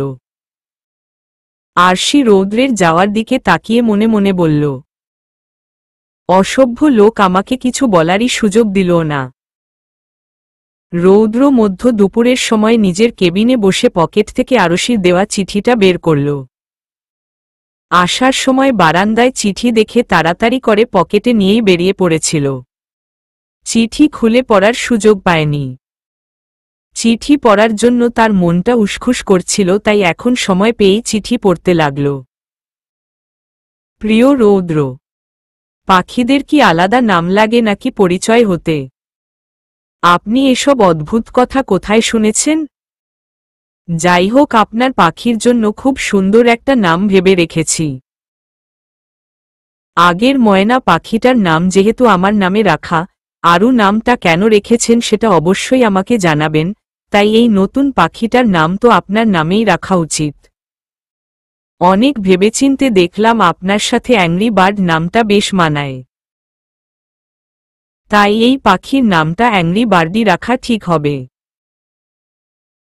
আপনার ভালো না লাগলেও কিছু করার নেই, আজ থেকে ময়না পাখির নাম অ্যাংরি বার্ডই ফাইনাল। বিদ্রোহ, আপনাকে মাঝে মাঝে আমার ভূত মনে হয়। আপনার জন্য আমি নিজের রুমে একা একা থেকে শান্তি পাই না, মনে হয় এই বুঝি আপনি অদৃশ্য মানব হয়ে আমার উপর নজর রাখছেন। সত্যি করে বলুন তো, আমি কখন কি ভাবি না ভাবি সেটা আপনি কি করে জানেন? ইতি রুদ্রাণী। আরশির চিঠি পড়ে রৌদ্র আনমনেই হেসে দিল। রৌদ্র চিঠির দিকে এক নজরে তাকিয়ে মুচকি মুচকি হেসেই যাচ্ছে, তবে তার খেয়াল নেই তার এই হাসি অন্য একজনও দেখে যাচ্ছে। খুব মনোযোগ দিয়েই রৌদ্রর হাসি দেখে যাচ্ছে কেবিনের দরজায় দাঁড়িয়ে থাকা মানুষটা। ভাই, তুমি হাসতাছ কেন? তোমার হাতে কিসের কাগজ এটা? দেখি, আমার কাছে দাও তো আমিও দেখি। নির্বাণ কথাগুলো বলেই রৌদ্রর চেয়ারের দিকে দ্রুত পায়ে এগিয়ে আসতে লাগল। আচমকা নির্বাণকে এখানে দেখে রৌদ্র হকচকিয়ে উঠল। নির্বাণ রৌদ্রর হাত থেকে চিঠিটা ছিনিয়ে নিয়ে যাবে তার আগেই রৌদ্রর বিদ্যুতের গতিতে চিঠিটা ডান হাতে নিয়েই দূরে সরিয়ে দিল। নির্বাণ টেবিলে উপর ঝুঁকে রৌদ্রর ডান হাত থেকে চিঠিটা নিতে গেলেই রৌদ্র চেয়ার থেকে উঠে দাঁড়িয়ে পড়ল। চিঠিটা সুন্দর করে ভাঁজ করে তৎক্ষণাৎ পকেটে রেখে দিল। নির্বাণ টেবিলের উপর ঝুঁকে দুহাতে ভর দিয়েই হতাশ হয়ে বলল, ভাই দেখি না ওইটা কিসের কাগজ ছিল? কি এমন ছিল যে তুমি ওটার দিকে তাকিয়ে হাসছিলে? রৌদ্র নির্বাণের কাছে এসে পিঠে একটা থাপ্পড় দিয়ে গম্ভীর গলায় বলল, সোজা হয়ে দাঁড়া। আমার টেবিল অগোছালো করছিস কেন? নির্বাণ সোজা হয়ে দাঁড়িয়ে বলল, কিন্তু কাগজটা? নির্বাণের কথার মাঝেই রৌদ্র স্বাভাবিক হয়ে বলল, ওটা একটা রোগীর প্রেসক্রিপশন ছিল, আর কিছু না। নির্বাণ সরু চোখে তাকিয়ে সন্দেহ গলায় বলল, প্রেসক্রিপশন লাল রঙের কাগজে হয় নাকি? আচ্ছা ধরে নিলাম ওইটা প্রেসক্রিপশন ছিল, কিন্তু তুমি প্রেসক্রিপশন পড়ে পড়ে হাসছিলে কেন? মানুষ প্রেসক্রিপশন পড়ে হাসে। তুমি কি কখনো দেখেছ? আমি তো কখনো দেখি নাই। রৌদ্র নির্বাণের কথা শুনে ভরকে গেল, আমতা আমতা করে বলল, আমি অন্য কথা ভেবে হাসছিলা। তোমাকে তো কখনো জোকস শুনে ও হাসতে দেখলাম না, আজ কিনা বিনা কারণেই হাসছ। ব্যাপারটা ঠিক হজম হচ্ছে না আমার। নির্বাণ অবিশ্বাসের দৃষ্টিতে তাকিয়ে কথাগুলো বলল। রৌদ্র নির্বাণের কথা শুনে রাগান্বিত দৃষ্টি নিক্ষেপ করে বলল, নির্বাণ তুই কিন্তু বেশি বাড়াবাড়ি করছিস। বেশি কথা না বলে এখানে কেন এসেছিস তা বল। নির্বাণ রৌদ্রর সামনের চেয়ারে গা এলিয়ে দিয়ে বলল, আম্মু তোমার জন্য লাঞ্চ পাঠিয়েছে, তাই নিয়ে আসলাম। আচ্ছা কাসফির প্লাস্টার খুলবে কবে আসু? আরশির ফ্রেন্ডরা সবাই বসে আড্ডা দিচ্ছল, তার মাঝেই আদ্রাফ হুট করে আরশিকে কাসফিয়ার কথা জিজ্ঞেস করে বসল। নীলা অপলক দৃষ্টি তাকিয়ে আছে আদ্রাফের দিকে। আদ্রাফের চোখে কাসফিয়ার প্রতি ভালোবাসা স্পষ্ট দেখতে পাচ্ছে নীলা। কাসফিকে আজ না দেখে হয়তো আদ্রাফ অস্থির হয়ে পড়েছে। কিছুদিনের মধ্যেই হসপিটালে নিয়ে যাব। আরশির কথায় আদ্রাফ কিছুটা মলিন মুখে বলল, কাসফিকে ছাড়া আমাদের আড্ডা ঠিক জমছে না আজ। নীল আদ্রাফের কাঁধে হাত রেখে সায় দিয়ে বলল, ঠিক বলেছিস দোস্ত, আমাদের ফ্রেন্ড সার্কেলটাই এমন। একজনকে ছাড়া পুরো ফ্রেন্ড সার্কেলটাই ফাঁকা ফাঁকা মনে হয়। আদ্রাফ মলিন মুখে একটা হাসি দিল। আদ্রাফের মলিন মুখ দেখে নীলার চোখ ছলছল করে উঠল। চোখ থেকে পানি গড়িয়ে পড়ার আগেই সবার আড়ালে চোখের পানি মুখে ফেলল। নীলার চোখের পানি সবার চোখ এড়িয়ে গেলেও একজনের চোখ এড়িয়ে যেতে পারেনি। তোর ভালোবাসা পাওয়ার মতো সৌভাগ্য হয়তো আমার কখনো হবে না আদ্রাফ। খুব বেশি কি ক্ষতি হয়ে যেত আমার ভালোবাসা একটু বোঝার চেষ্টা করলে? আমি মুখে কিছু বলিনি, তাই বলে কি তুই একটুও বুঝতে পারলি না আদ্রাফ? নীলা আদ্রাফের দিকে তাকিয়ে মনে মনে কথাগুলো বলেই একটা দীর্ঘশ্বাস ছাড়ল। আরশি আদ্রাফ আর নীলের সাথে কথা বলার মাঝে নীলাকে চুপ করে বসে থাকতে দেখে জিজ্ঞেস করল, কিরে নীলু, তুই চুপ করে আছিস কেন? আরশির কথায় নীলার ঘোর কাটল। নীলা আরশির দিকে তাকিয়ে একটা কৃত্রিম হাসি দিয়ে বলল, কই না তো, আসো। মিস আরু। জি বলুন ডক্টর। এতক্ষণে নিশ্চয়ই আপনার ক্লাস শেষ হয়েছে?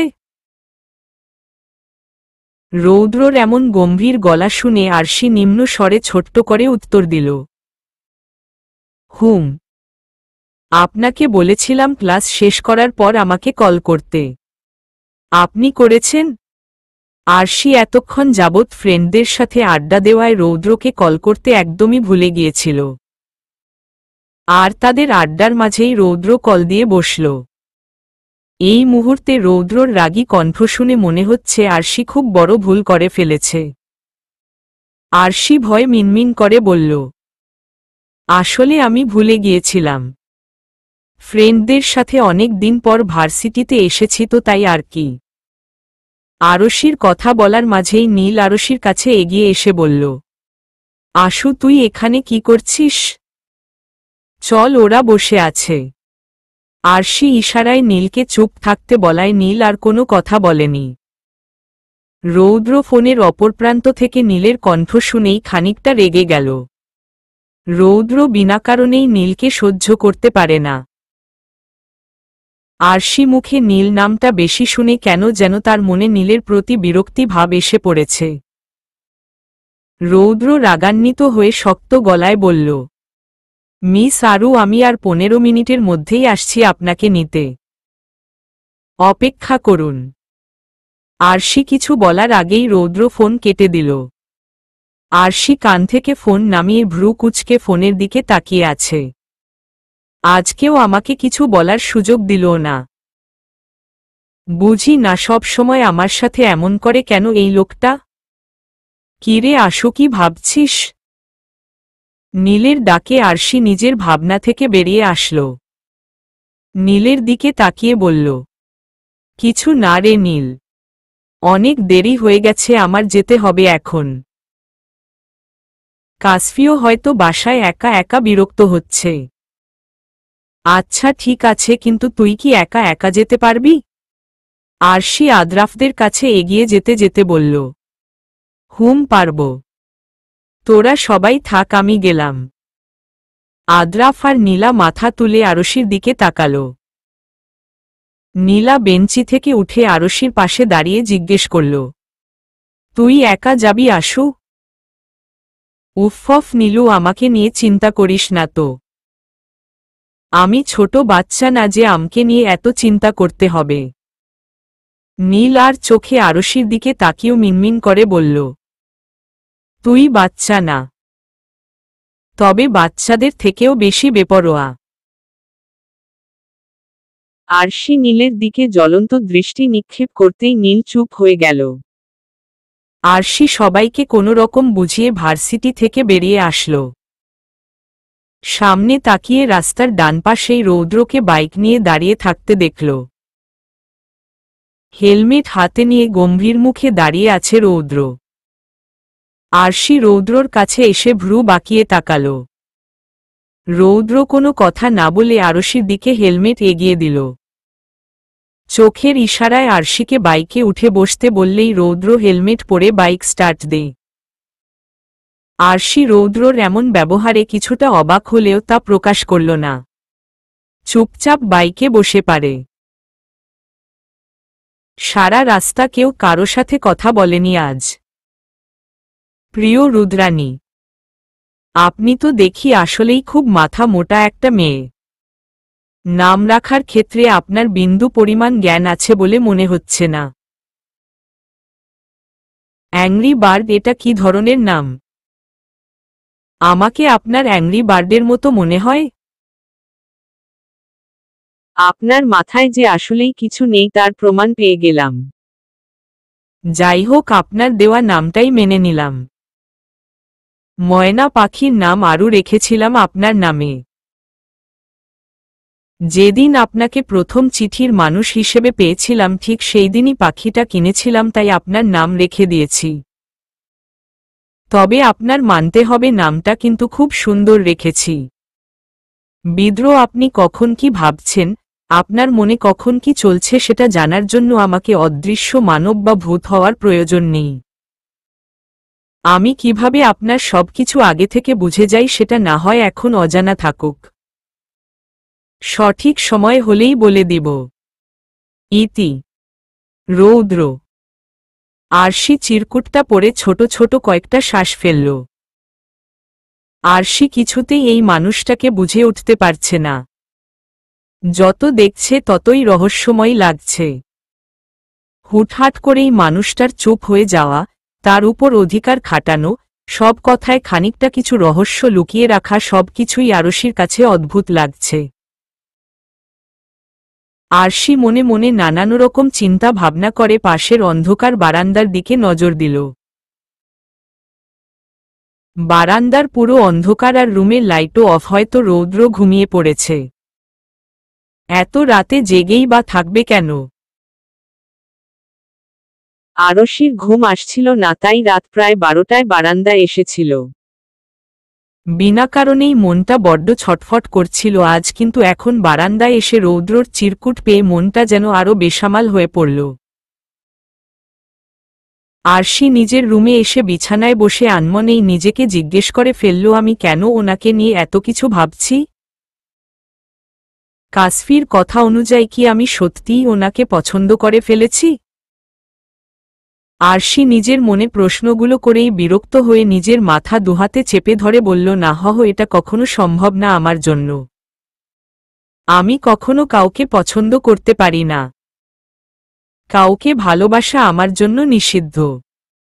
রৌদ্রোজ্জ্বল আকাশের নিচে মনমরা হয়ে দাঁড়িয়ে আছে আরশি। আজ প্রায় 10 দিন ধরে আরশি চেষ্টা করছে রৌদ্র প্রতি যেন অন্যরকম অনুভূতি তার মনে না আসে। এই কয়দিনে আরশি যতটা পেরেছে নিজের মনকে বুঝাইছে, বাধা দিয়েছে রৌদ্রর প্রতি কোনো অনুভূতির সৃষ্টি হতে। তবে এই কিছুদিন রৌদ্র আরশির সাথে আরও বেশি সময় কাটিয়েছে। প্রতিদিন ভার্সিটি নিয়ে যাওয়া, দিনে 2-1 চিঠি দেওয়া, সবকিছুই রৌদ্র নিজের মন মতো চালিয়ে গেছে।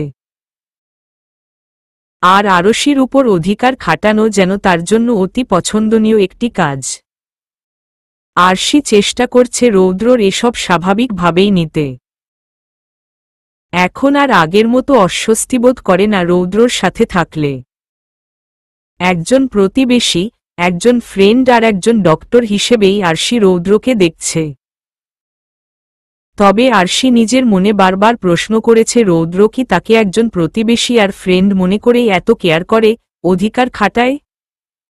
অবশ্য আরশি এই প্রশ্নের কোনো উত্তর পায়নি এখন পর্যন্ত। আশু তাড়াতাড়ি আয়, দেরি হয়ে যাচ্ছে। নিচে সবাই আমাদের জন্য অপেক্ষা করছে। আরশি অন্যমনস্ক হয়ে বারান্দায় দাঁড়িয়েছিল। কাসফিয়ার ডাকেই আরশির ধ্যান ভাঙল। আজ কাসফিয়াকে হসপিটালে নিয়ে যাবে হাতের প্লাস্টার খুলতে। আর সেই সাথে সব ফ্রেন্ডরা মিলে আজ ঘুরবে, মজা করবে কাসফিয়ার হাত ঠিক হয়ে যাওয়ার খুশিতে। আর সেই জন্যই আজ এত প্ল্যান করেছে সব। আজ আরশি নিজেকে স্বাভাবিক করে পাশের বারান্দায় এক ঝলক দেখে কাসফিয়ার কাছে চলে গেল। নিচে নামতেই বেরিয়ে পড়ল সবাই একসাথে। কাসফিয়ার, কত অপেক্ষা করাবি আমাকে? তুই কেন বুঝতে পারছিস না? তোকে পাশে পেয়ে নিজের অনুভূতিগুলোকে নিজের মনেই চাপা দিয়ে রাখা আমার জন্য খুব কষ্টকর হয়ে যাচ্ছে। হসপিটাল থেকে বেরিয়ে এই আদ্রাফ কাসফিয়াকে অনুনয়ের স্বরে কথাগুলো বলল। কাসফিয়া আশেপাশে তাকিয়ে বেশ দূরে আরশি আর নীলদের একসাথে কথা বলতে দেখে একটা স্বস্তির নিঃশ্বাস ফেলে শক্ত গলায় বলল, তোকে আমি বারবার বারণ করেছি যখন তখন এইসব কথা বলতে। আমি এখন কোনো প্রকার সম্পর্কে জড়াতে চাই না। এই একটা কথা তোকে বলতে বলতে আমি ক্লান্ত হয়ে গেছি আদ্রাফ। তবুও কেন তুই বারবার এই একই অনুরোধ করিস আমাকে? কাসফিয়ার কথা শুনে আদ্রাফ রেগেমেগে কোনো কথা না বলেই চলে গেল। কাসফিয়া একটা দীর্ঘশ্বাস ফেলে আদ্রাফের দিকে তাকিয়ে আছে। আরশি কাসফিয়াকে দাঁড়িয়ে থাকতে দেখে এগিয়ে আসল। তোকে আমি আমার খুব কাছের মানুষ ভাবতাম কাসফিয়া, কিন্তু তুই এমন করবি সেটা আমি ভাবিনি। আচমকা আরশির মুখে এমন কথা শুনে কাসফিয়া হতবাক হয়ে গেল। আরশির মুখে কাসফিয়া নামটা শুনে কেন যেন মনের মধ্যে প্রচণ্ড ভয় এসে জড়ো হল। কাসফিয়া আরশির চোখের দিকে তাকাতেই তার বুকটা মোচড় দিয়ে উঠল। কাসফিয়া আরশি চোখে মুখে এখন একরাশ ঘৃণা দেখতে পারছে নিজের জন্য। ছোট থেকে আজ পর্যন্ত আরশি কখনো এভাবে তার সাথে কথা বলেনি। আমি তোকে আমার খুব কাছের মানুষ ভাবতাম কাসফিয়া, কিন্তু তুই এমন করবি সেটা কখনো ভাবিনি। কাসফিয়া ভয়ে জড়ানো কণ্ঠে জিজ্ঞেস করল, কি হয়েছে আশু? এভাবে কথা বলছিস কেন? কাসফিয়ার এমন কথা শুনে আরশির আগর জ্বলজ্বল করে জ্বলে উঠল। আরশি রেগেমেগে চোখমুখ শক্ত করে সজোরে কাসফিয়ার বাম গালে থাপ্পড় মারল।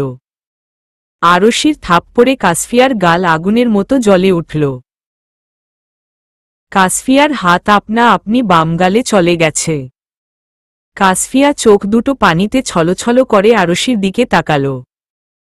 অতিরিক্ত রাগে আরশির গাল আর নাকে হালকা রক্তিম বর্ণ ধারণ করেছে। কাসফিয়া স্তব্ধ হয়ে দাঁড়িয়ে আছে। আরশিকে কিছু বলার মতো শক্তিটুকুও তার মাঝে নেই। আরশি কাসফিয়া হাত শক্ত করে ধরে হসপিটালের পাশের একটা ফাঁকা জায়গায় টেনে নিয়ে আসল। কাসফিয়ার কিছু বলছে না, স্থির চোখে নিচের দিকে তাকিয়ে নিঃশব্দে চোখের পানি ফেলছে। ছোট থেকে আরশি কখনো কোনো কিছু নিয়ে এতটা রেগে যায়নি যে কাসফিয়াকে থাপ্পড় দিবে। হয়তো শাসন করছে, ধমক দিয়েছে, বকেছে, কিন্তু এরকম ব্যবহার কাসফিয়া কখনো আরশির কাছ থেকে পায়নি। কি পেয়েছিস তুই আমাকে? সব সময় আমাকে বাচ্চা বাচ্চা বলে ডাকিস বলে কি আমি সত্যিই ছোট বাচ্চা নাকি? কি ভেবেছিস আমি কিছু বুঝি না? আমি বেপরোয়া, বেখেয়ালি। কখনো কোনো কিছুতে আমার খেয়াল থাকে না। আমি হয়তো নিজের ব্যাপারে বেখেয়ালি হতে পারি, তাই বলে কি আমি আমার আপন মানুষদের খেয়াল রাখি না? আমার কাছের মানুষদের প্রতিটা জিনিসেই আমি যথেষ্ট খেয়াল রাখি। আমি তোকে আমার সবথেকে কাছের মানুষ ভেবে গেছি। সব সময় সব কথা তোর সাথে শেয়ার করেছি। আর তুই কি করলি? সব সময় আমার কাছে সবকিছু লুকিয়েই গেছিস। তুই কি ভেবেছিলি তুই না বললে আমি তোর আর আদ্রাফের সম্পর্কে কিছু বুঝতে পারবো না? আমাকে তোর এতটাই বোকা মনে হয়? কাসফিয়া চমকে আরশির দিকে তাকাল। আরশিকে দেখেই বোঝা যাচ্ছে আরশি ভয়ঙ্করভাবে রেগে আছে। কাসফিয়া অপরাধীর মতো মাথা নিচু করে ফেলল। আরশি আগের থেকেও বেশি রাগান্বিত হয়ে বলল, তুই এতটা নিষ্ঠুর হয়েছিস কিভাবে কাসফিয়া? আদ্রাফকে বারবার এভাবে কষ্ট দিতে পারছিস কিভাবে তুই? ওর জন্য কি তোর একটুও মায়া হয় না? এতদিন চুপ করে ছিলাম, কিছু বলিনি। ভেবেছিলাম তোদের মধ্যের ব্যাপার তোরা নিজেরাই ঠিক করে নিবি। তুই আজ না হোক কাল হয়তো আদ্রাফকে মেনে নিবি, কিন্তু না, ছেলেটা বারবার তোর কাছে ভালোবাসার কথা বলে আর তুই প্রতিবারই ওর মন ভেঙে দিচ্ছিস। আদ্রাফ তো তোর কাছে একটু ভালোবাসাই চায় আর তুই প্রতিবার প্রত্যাখ্যান করে ওর মন ভেঙে চুরমার করে দিয়েছিস। কেন এমন করছিস তুই? আদ্রাফ তো কোনো খারাপ ছেলে না। তবুও কেন তুই ওর ভালোবাসা ইগনোর করছিস?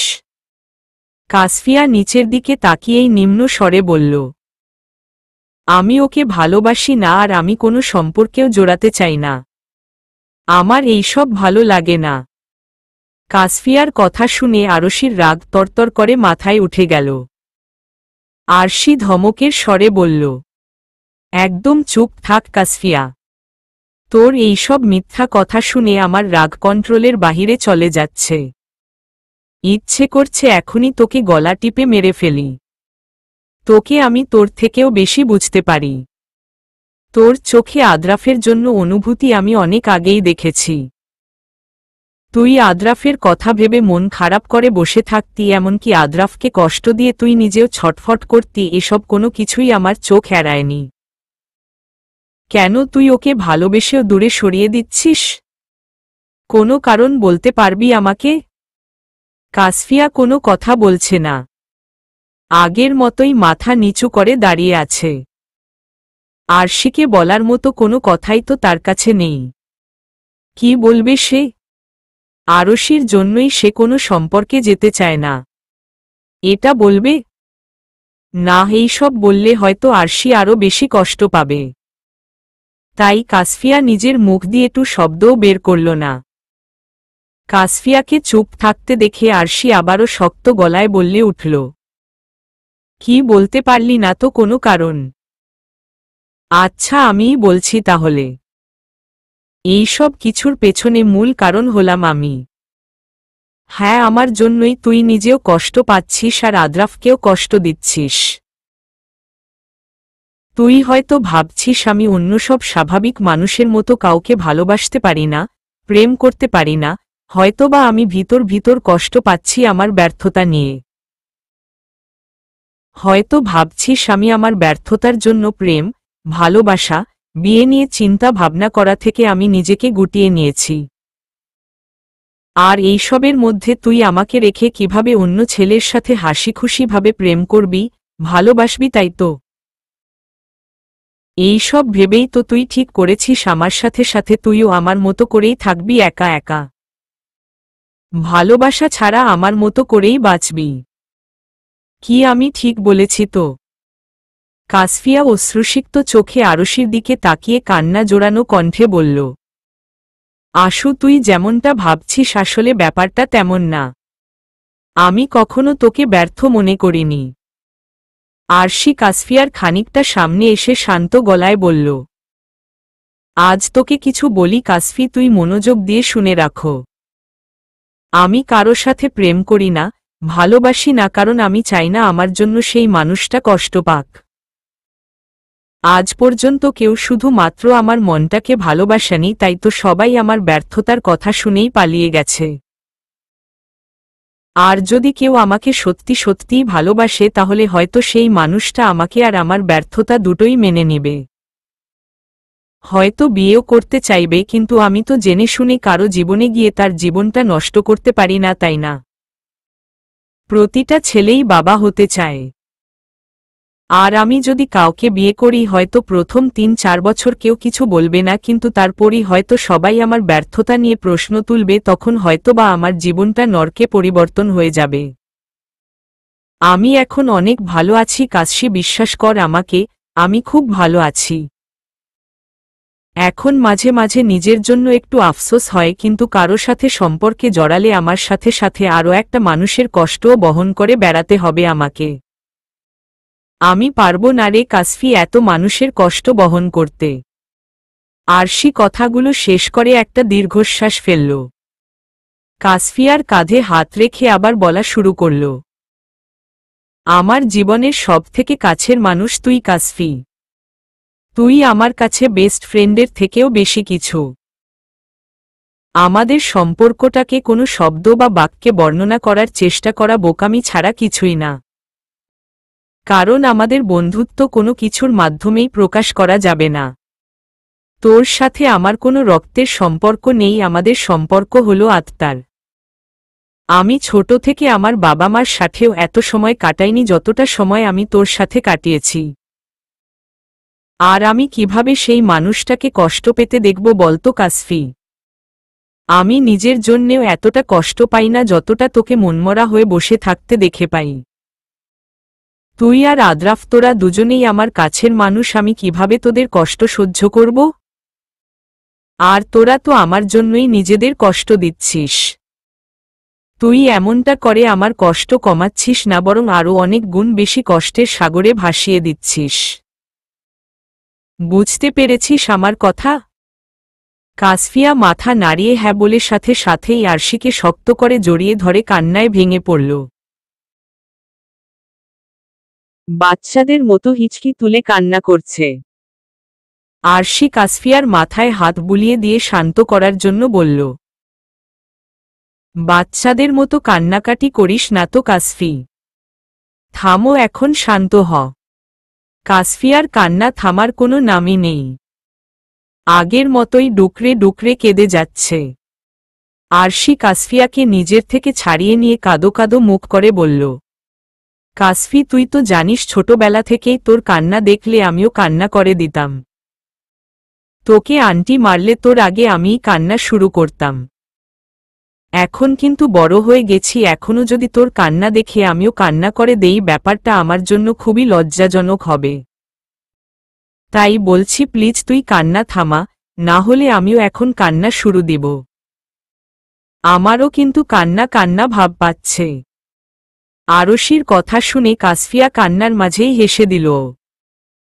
নাক টেনে হিচকি তুলতে তুলতে আরশিকে বলল, আমাকে মাফ করে দিস আশু। আমি এসব কিছু তোর কাছ থেকে লুকাতে চাইনি। আমি না জেনেই তোকে আরো বেশি কষ্ট দিয়ে ফেলেছি। আরশি কাসফিয়ার চোখ মুখ মুছে দিয়ে বলল, আমিও সরি তোকে থাপ্পড় দেওয়ার জন্য। আদ্রাফকে রেগেমেগে চলে যেতে দেখে আমার মাথা ঠিক ছিল না, তাই রাগ কন্ট্রোল করতে না পেরে তোর গালে থাপ্পড় দিয়ে বসেছি। এখন এইসব কথা থাক, তুই এখন আদ্রাফের কাছে যা। আদ্রাফ তো রেগে চলে গেল। নীল অবশ্য ওর পেছনে পেছনে গেছে। ভার্সিটিতে যা, ওখানেই হয়তো পেয়ে যাবি ওদের। কাসফিয়া কিছুটা অস্বস্তি নিয়ে বলল। কিন্তু কোনো কিন্তু না, আজ যদি তুই আদ্রাফের রাগ না ভাঙতে পারিস তাহলে আমি আর তোর সাথে কথা বলবো না। আদ্রাফকে যেন আর কখনো তোর জন্য অপেক্ষা করতে না হয় মনে রাখিস। তাড়াতাড়ি যা এখন। আরশি কাসফিয়াকে এক প্রকার জোর করেই পাঠিয়ে দিল। কাসফিয়া চলে যেতেই আরশি কেমন যেন স্তব্ধ হয়ে গেল। মুখের হাসিটুকু মিলিয়ে গেল। কেন যেন আরশির ভিতরটা কষ্টে ফেটে যাচ্ছে। বুক ফেটে কান্না আসছে, তবু কান্না চেপে রাখার ব্যর্থ চেষ্টা চালিয়ে যাচ্ছে। কাসফিয়াকে চলে যেতে দেখেই নীলা দূর থেকে এখন আরশির দিকে এগিয়ে আসল। পেছনে থেকে আরশির কাঁধে রেখে জিজ্ঞেস করল, কিরে কাসফি তো চলে গেল, তুই এখানে একা একা দাঁড়িয়ে আছিস কে?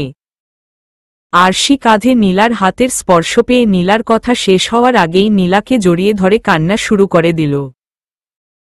নিঃশব্দে ফুপিয়ে ফুপিয়ে কেঁদে যাচ্ছে। নীলা হঠাৎ করেই আরশির কান্না দেখে প্রচণ্ড ভয় পেয়ে গেল। বারবার জিজ্ঞেস করে যাচ্ছে কান্নার কারণ, কিন্তু কোনো উত্তর পাচ্ছে। আশু, কি হয়েছে তোর? হঠাৎ করে এভাবে কান্না করছিস কেন? আরশিকে কোনো কথা বলতে না দেখে নীলার অস্থিরতা আরও বেড়ে যায়। নীলা আরশির পিঠে হাত বুলিয়ে দিয়ে অস্থির হয়ে চিন্তিত গলায় বলল, আশু, আমার খুব চিন্তা হচ্ছে। প্লিজ তুই বল আমাকে কি হয়েছে। আরশি বড় বড় কয়েকটা শ্বাস নিয়ে কান্না জড়িত কণ্ঠে বলল, আমাকে মাফ করে দিস নীলু। নীলা আরশিকে জোর করে নিজের থেকে ছাড়িয়ে নিল। আরশি মাথা নিচু করে চোখের জল ফেলছে। নীলা আরশির দু কাঁধে হাত রেখে অস্থিরতার সাথে জিজ্ঞেস করল, কি সব আবলতাবল বলছিস? কি হয়েছে আমাকে একটু বল প্লিজ। এভাবে কান্নাকাটি করছিস কেন? আরশি খানিকটা সময় নিয়ে জড়তার সাথে বলল, আমাকে মাফ করে দিস নীলু। আদ্রাফ আর কাসফিকে এক করতে গিয়ে আমি জেনে শুনেই তোকে কষ্ট দিয়ে ফেললাম। কিন্তু আমি কি করব বল, আমি তো ইচ্ছে করে তোকে কষ্ট দিতে চাইনি। ওরা দুজন একে অপরকে ভালোবেসেও আমার জন্য কষ্ট পেয়ে যাচ্ছিল, তাই আমি এমনটা করেছি। আরশির কথায় শুনে নীলা হকচকিয়ে ওঠে। নীলা তো কখনো আরশিকে এসব বলেনি। তাহলে ও কি করে জানল?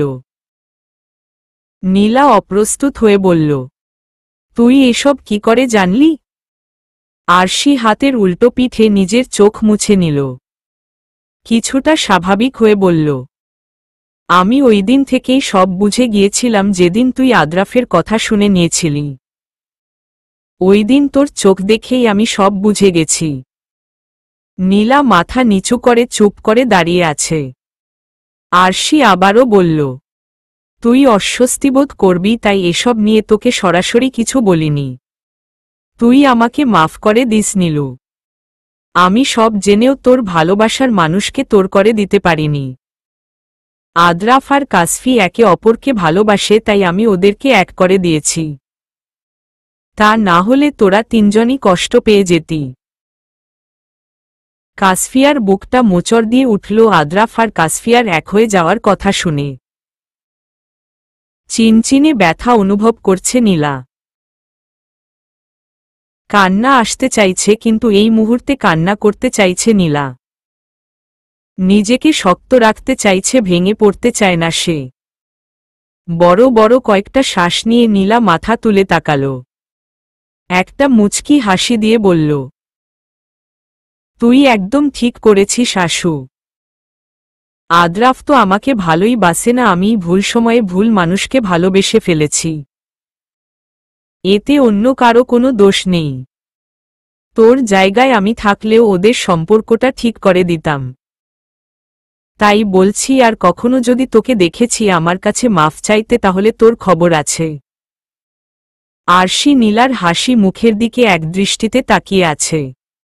মনে মনে ভাবছে নীলার এই নিখুঁত অভিনয়ের কথা। মেয়েটা কত সুন্দর করে পারছে কষ্টের মাঝেও হাসি মুখের অভিনয় করতে। আরশি নীলার দিকে তাকিয়েই শান্ত গলায় বলল, আমার সামনেও তুই অভিনয় করছিস নীলু? আরশির কথায় নীলার হাসিটা ঠোঁটেই মিলিয়ে গেল।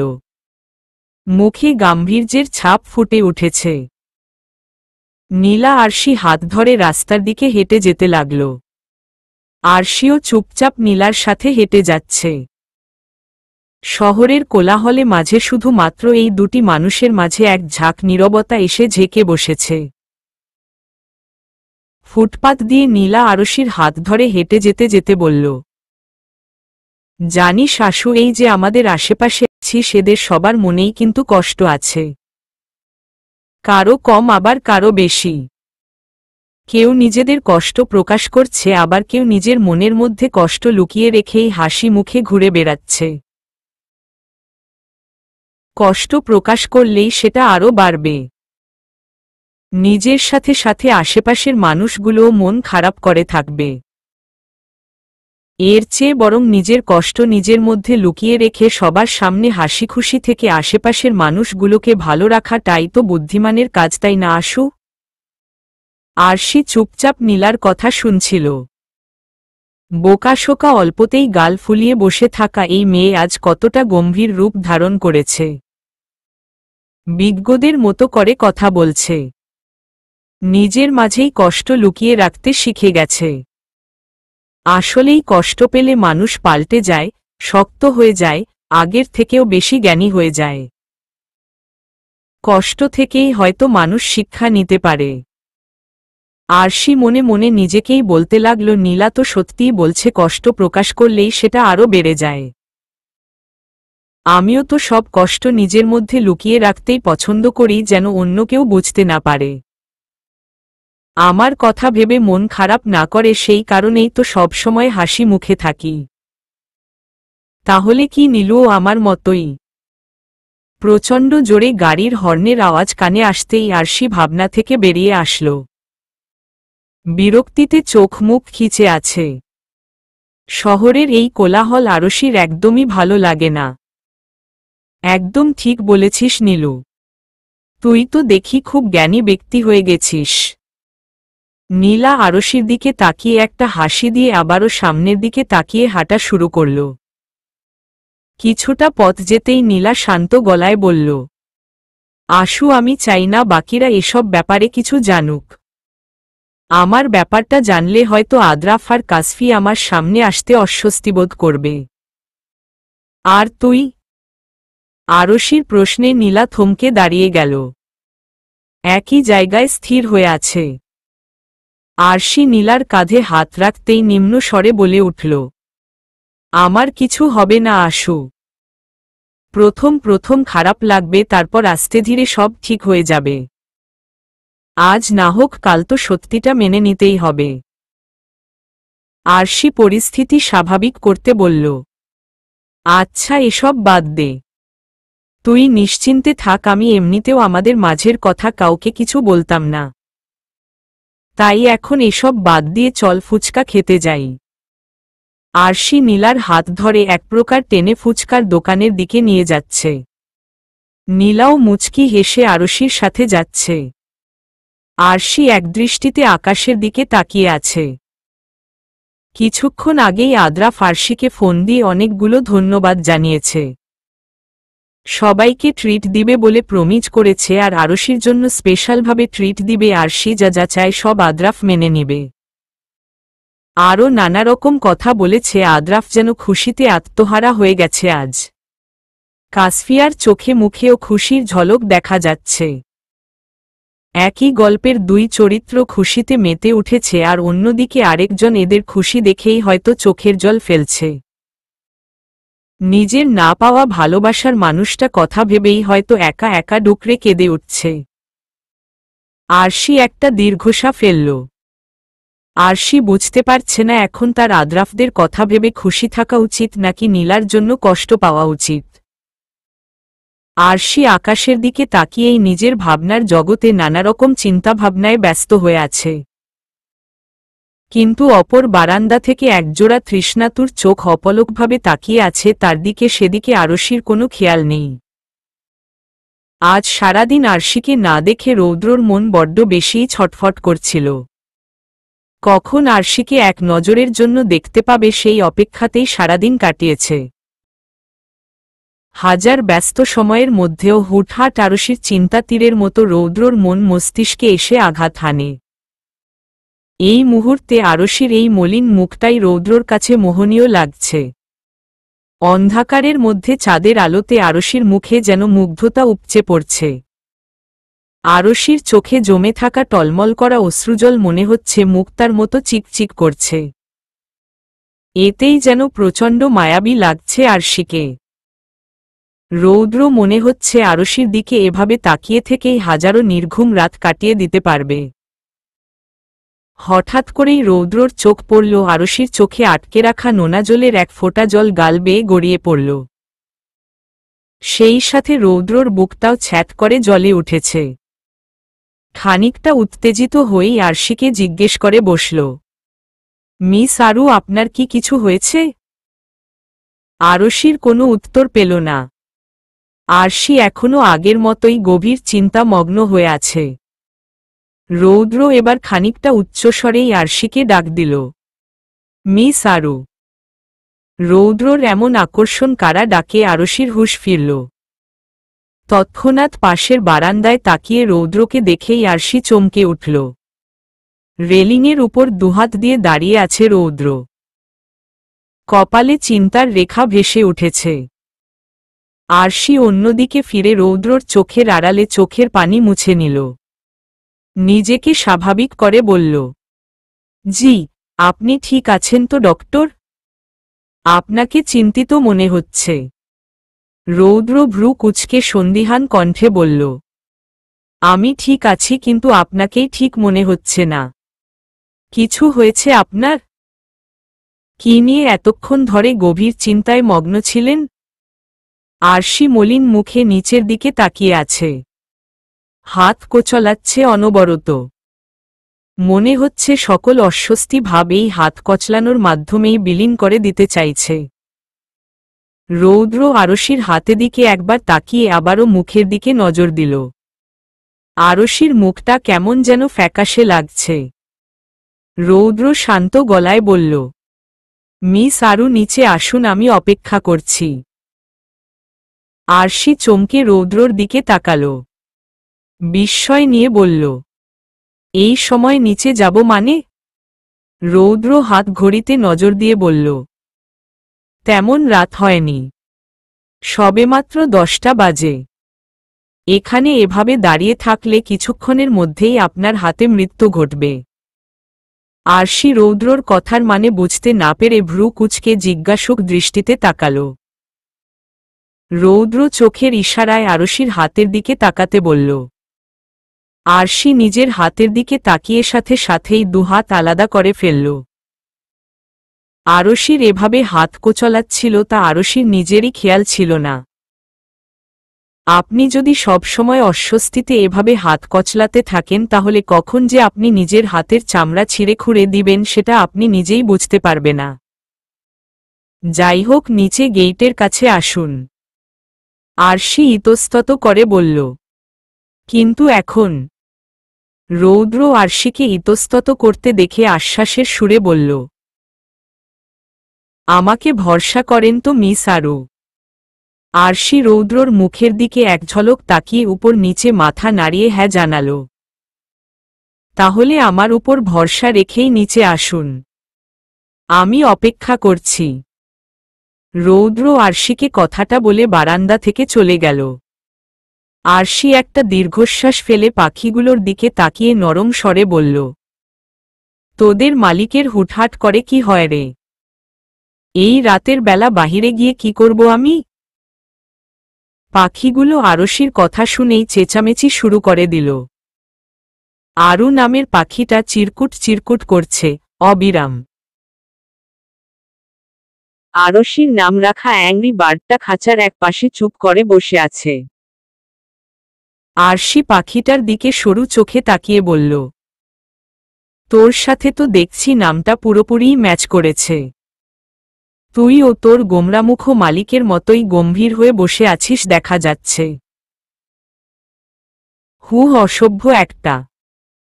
আরশি চটপটিয়ে কথাগুলো বলেই রুমে চলে আসবে তখনই পাখিটা পরপর দুবার অসভ্য অসভ্য বলে উঠল। আরশি ভরকে গিয়ে পেছনে ফিরে পাখিটার দিকে তাকাল। অসহায় কণ্ঠে অনুনয় করে বলল, এইটাই তোর শিখতে হলো? ডক্টর এটা শুনলে নিশ্চয়ই আমাকে ধমকাবে। অ্যাংরি বার্ড প্লিজ এই বকাটা ভুলে যা, আর যাই হোক তোর মালিকের সামনে এই শব্দ মুখ দিয়ে বের করিস না। রুম থেকে ফোনের শব্দ পেয়েই আরশি দ্রুত পায়ে রুমে চলে গেল। রৌদ্র কল করেছে। আরশি ফোন রিসিভ না করেই মাথায় বড় করে ঘোমটা টেনে রৌদ্রর উদ্দেশ্যে বেরিয়ে পড়ল। আরশি নিচে গেইটের সামনে আসতেই রৌদ্রকে দেখতে পেল। কালো টি শার্ট আর কালো ট্রাউজার পরা, চুলগুলো কিছুটা এলোমেলো হয়ে আছে, হাতে কালো রঙের ঘড়ি। এই মুহূর্তে লোকটা কেমন মুডে আছে তা ওনার মুখ দেখে বোঝা খুব মুশকিল।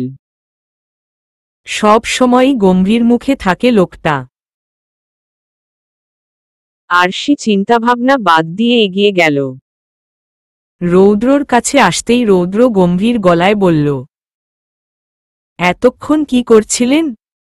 আরশি পাখিটার কথা মনে পড়তেই আমতা আমতা করে বলল, কই কিছু না তো। আমাকে নিচে আসতে বলেছেন কেন? এমনি আজকের ওয়েদারটা খুব ভালো তাই ভাবলাম একটু ঘুরে আসি। আর আপনাকেও মনমরা হয়ে থাকতে দেখলাম তাই আপনাকে আমার সাথে আসতে বলেছি। রৌদ্র কথাগুলো বলেই পেছনের রাস্তার দিকে হাঁটা শুরু করল। আরশিও রৌদ্রর সাথে যাচ্ছে। এই রাস্তায় তেমন গাড়ি চলাচল করে না। মানুষও এখন বেশি নেই, একটু পরপর দু একজন দেখা যাচ্ছে। সোডিয়ামের আলো পুরো রাস্তা আলোকিত হয়ে আছে। চারপাশে হালকা হিমশীতল হাওয়া বইছে। হয়তো গ্রীষ্মের সমাপ্তি জানান দিচ্ছে। বেশ খানিকটা পথ যাওয়ার পর রৌদ্র শীতল কণ্ঠে আরশিকে জিজ্ঞেস করল, কোনো কারণে কি আপনার মন খারাপ মিস আরু? আরশি রৌদ্রর দিকে তাকাল। রৌদ্র আগের মতোই সামনের দিকে তাকিয়ে হেঁটে চলছে। আরশি ছোট করে একটা শ্বাস ফেলে কিছুক্ষণ চুপ থেকে বলল, আমাদের জীবনটা খুব অদ্ভুত তাই না ডক্টর? আমরা একজনে খুশি রাখতে গিয়ে আরেকজনকে কষ্ট দিয়ে ফেলি। সবাইকে ভালো রাখতে চেয়েও পারি না। রৌদ্র আরশির দিকে এক পলক তাকিয়েই চোখ ফিরে নিল।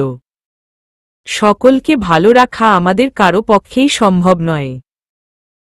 আমাদের জীবনে কষ্ট আছে বলেই আমরা সুখ অনুভব করতে পারি।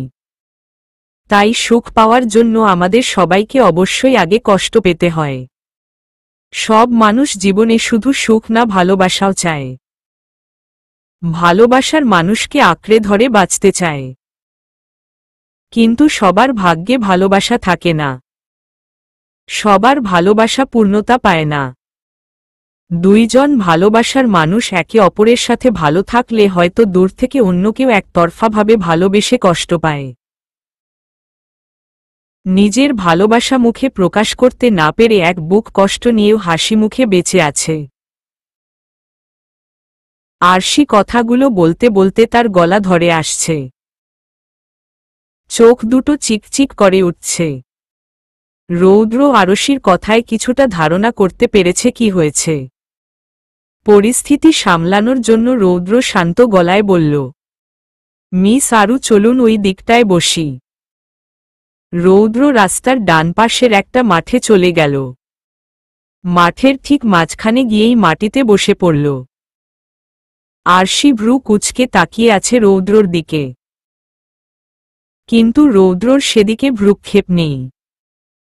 সে তো নিজের মতো করে দুপা সামনে আর পেছনের দিকে দুহাতে ভর দিয়ে বসে আছে। আরশি মাঠে এসে রৌদ্রর পাশে দাঁড়িয়ে ভ্রু কুঁচকে তাকিয়ে আছে। রৌদ্র আকাশের দিকে তাকিয়ে আছে অপলক দৃষ্টিতে। বেশ খানিকটা সময় পর রৌদ্র আকাশে দিকে দৃষ্টি রেখেই বলল, পুরোটা সময় দাঁড়িয়েই থাকবেন নাকি মিস আরু? আরশি চোখ ছোট ছোট করে বলল, তাহলে আপনার মতো মাটিতেই বসে পড়ব নাকি? রৌদ্র আরশির দিকে আড়চোখে তাকিয়ে তীক্ষ্ণ গলায় বলল, মাটির উপরে যে সুন্দর সবুজ রঙের ছোট ছোট কচি ঘাস আছে সেটা আপনার চোখে পড়ছে না? আজব, এভাবে তেরা তেরা কথা বলার কি আছে? এখানে ঘাস আছে তা তো আমি দেখতেই পাচ্ছি, কিন্তু ঘাসের মধ্যে যদি পোকামাকড় থাকে তখন? আরশির কথায় রৌদ্র কিছুটা বিরক্তি প্রকাশ করে বলল, আরে এত কিছু না ভেবে বসুন তো। কথা বলেই আরশির ডান হাত ধরে টান দিয়ে জোর করেই ঘাসে উপর বসিয়ে দিল।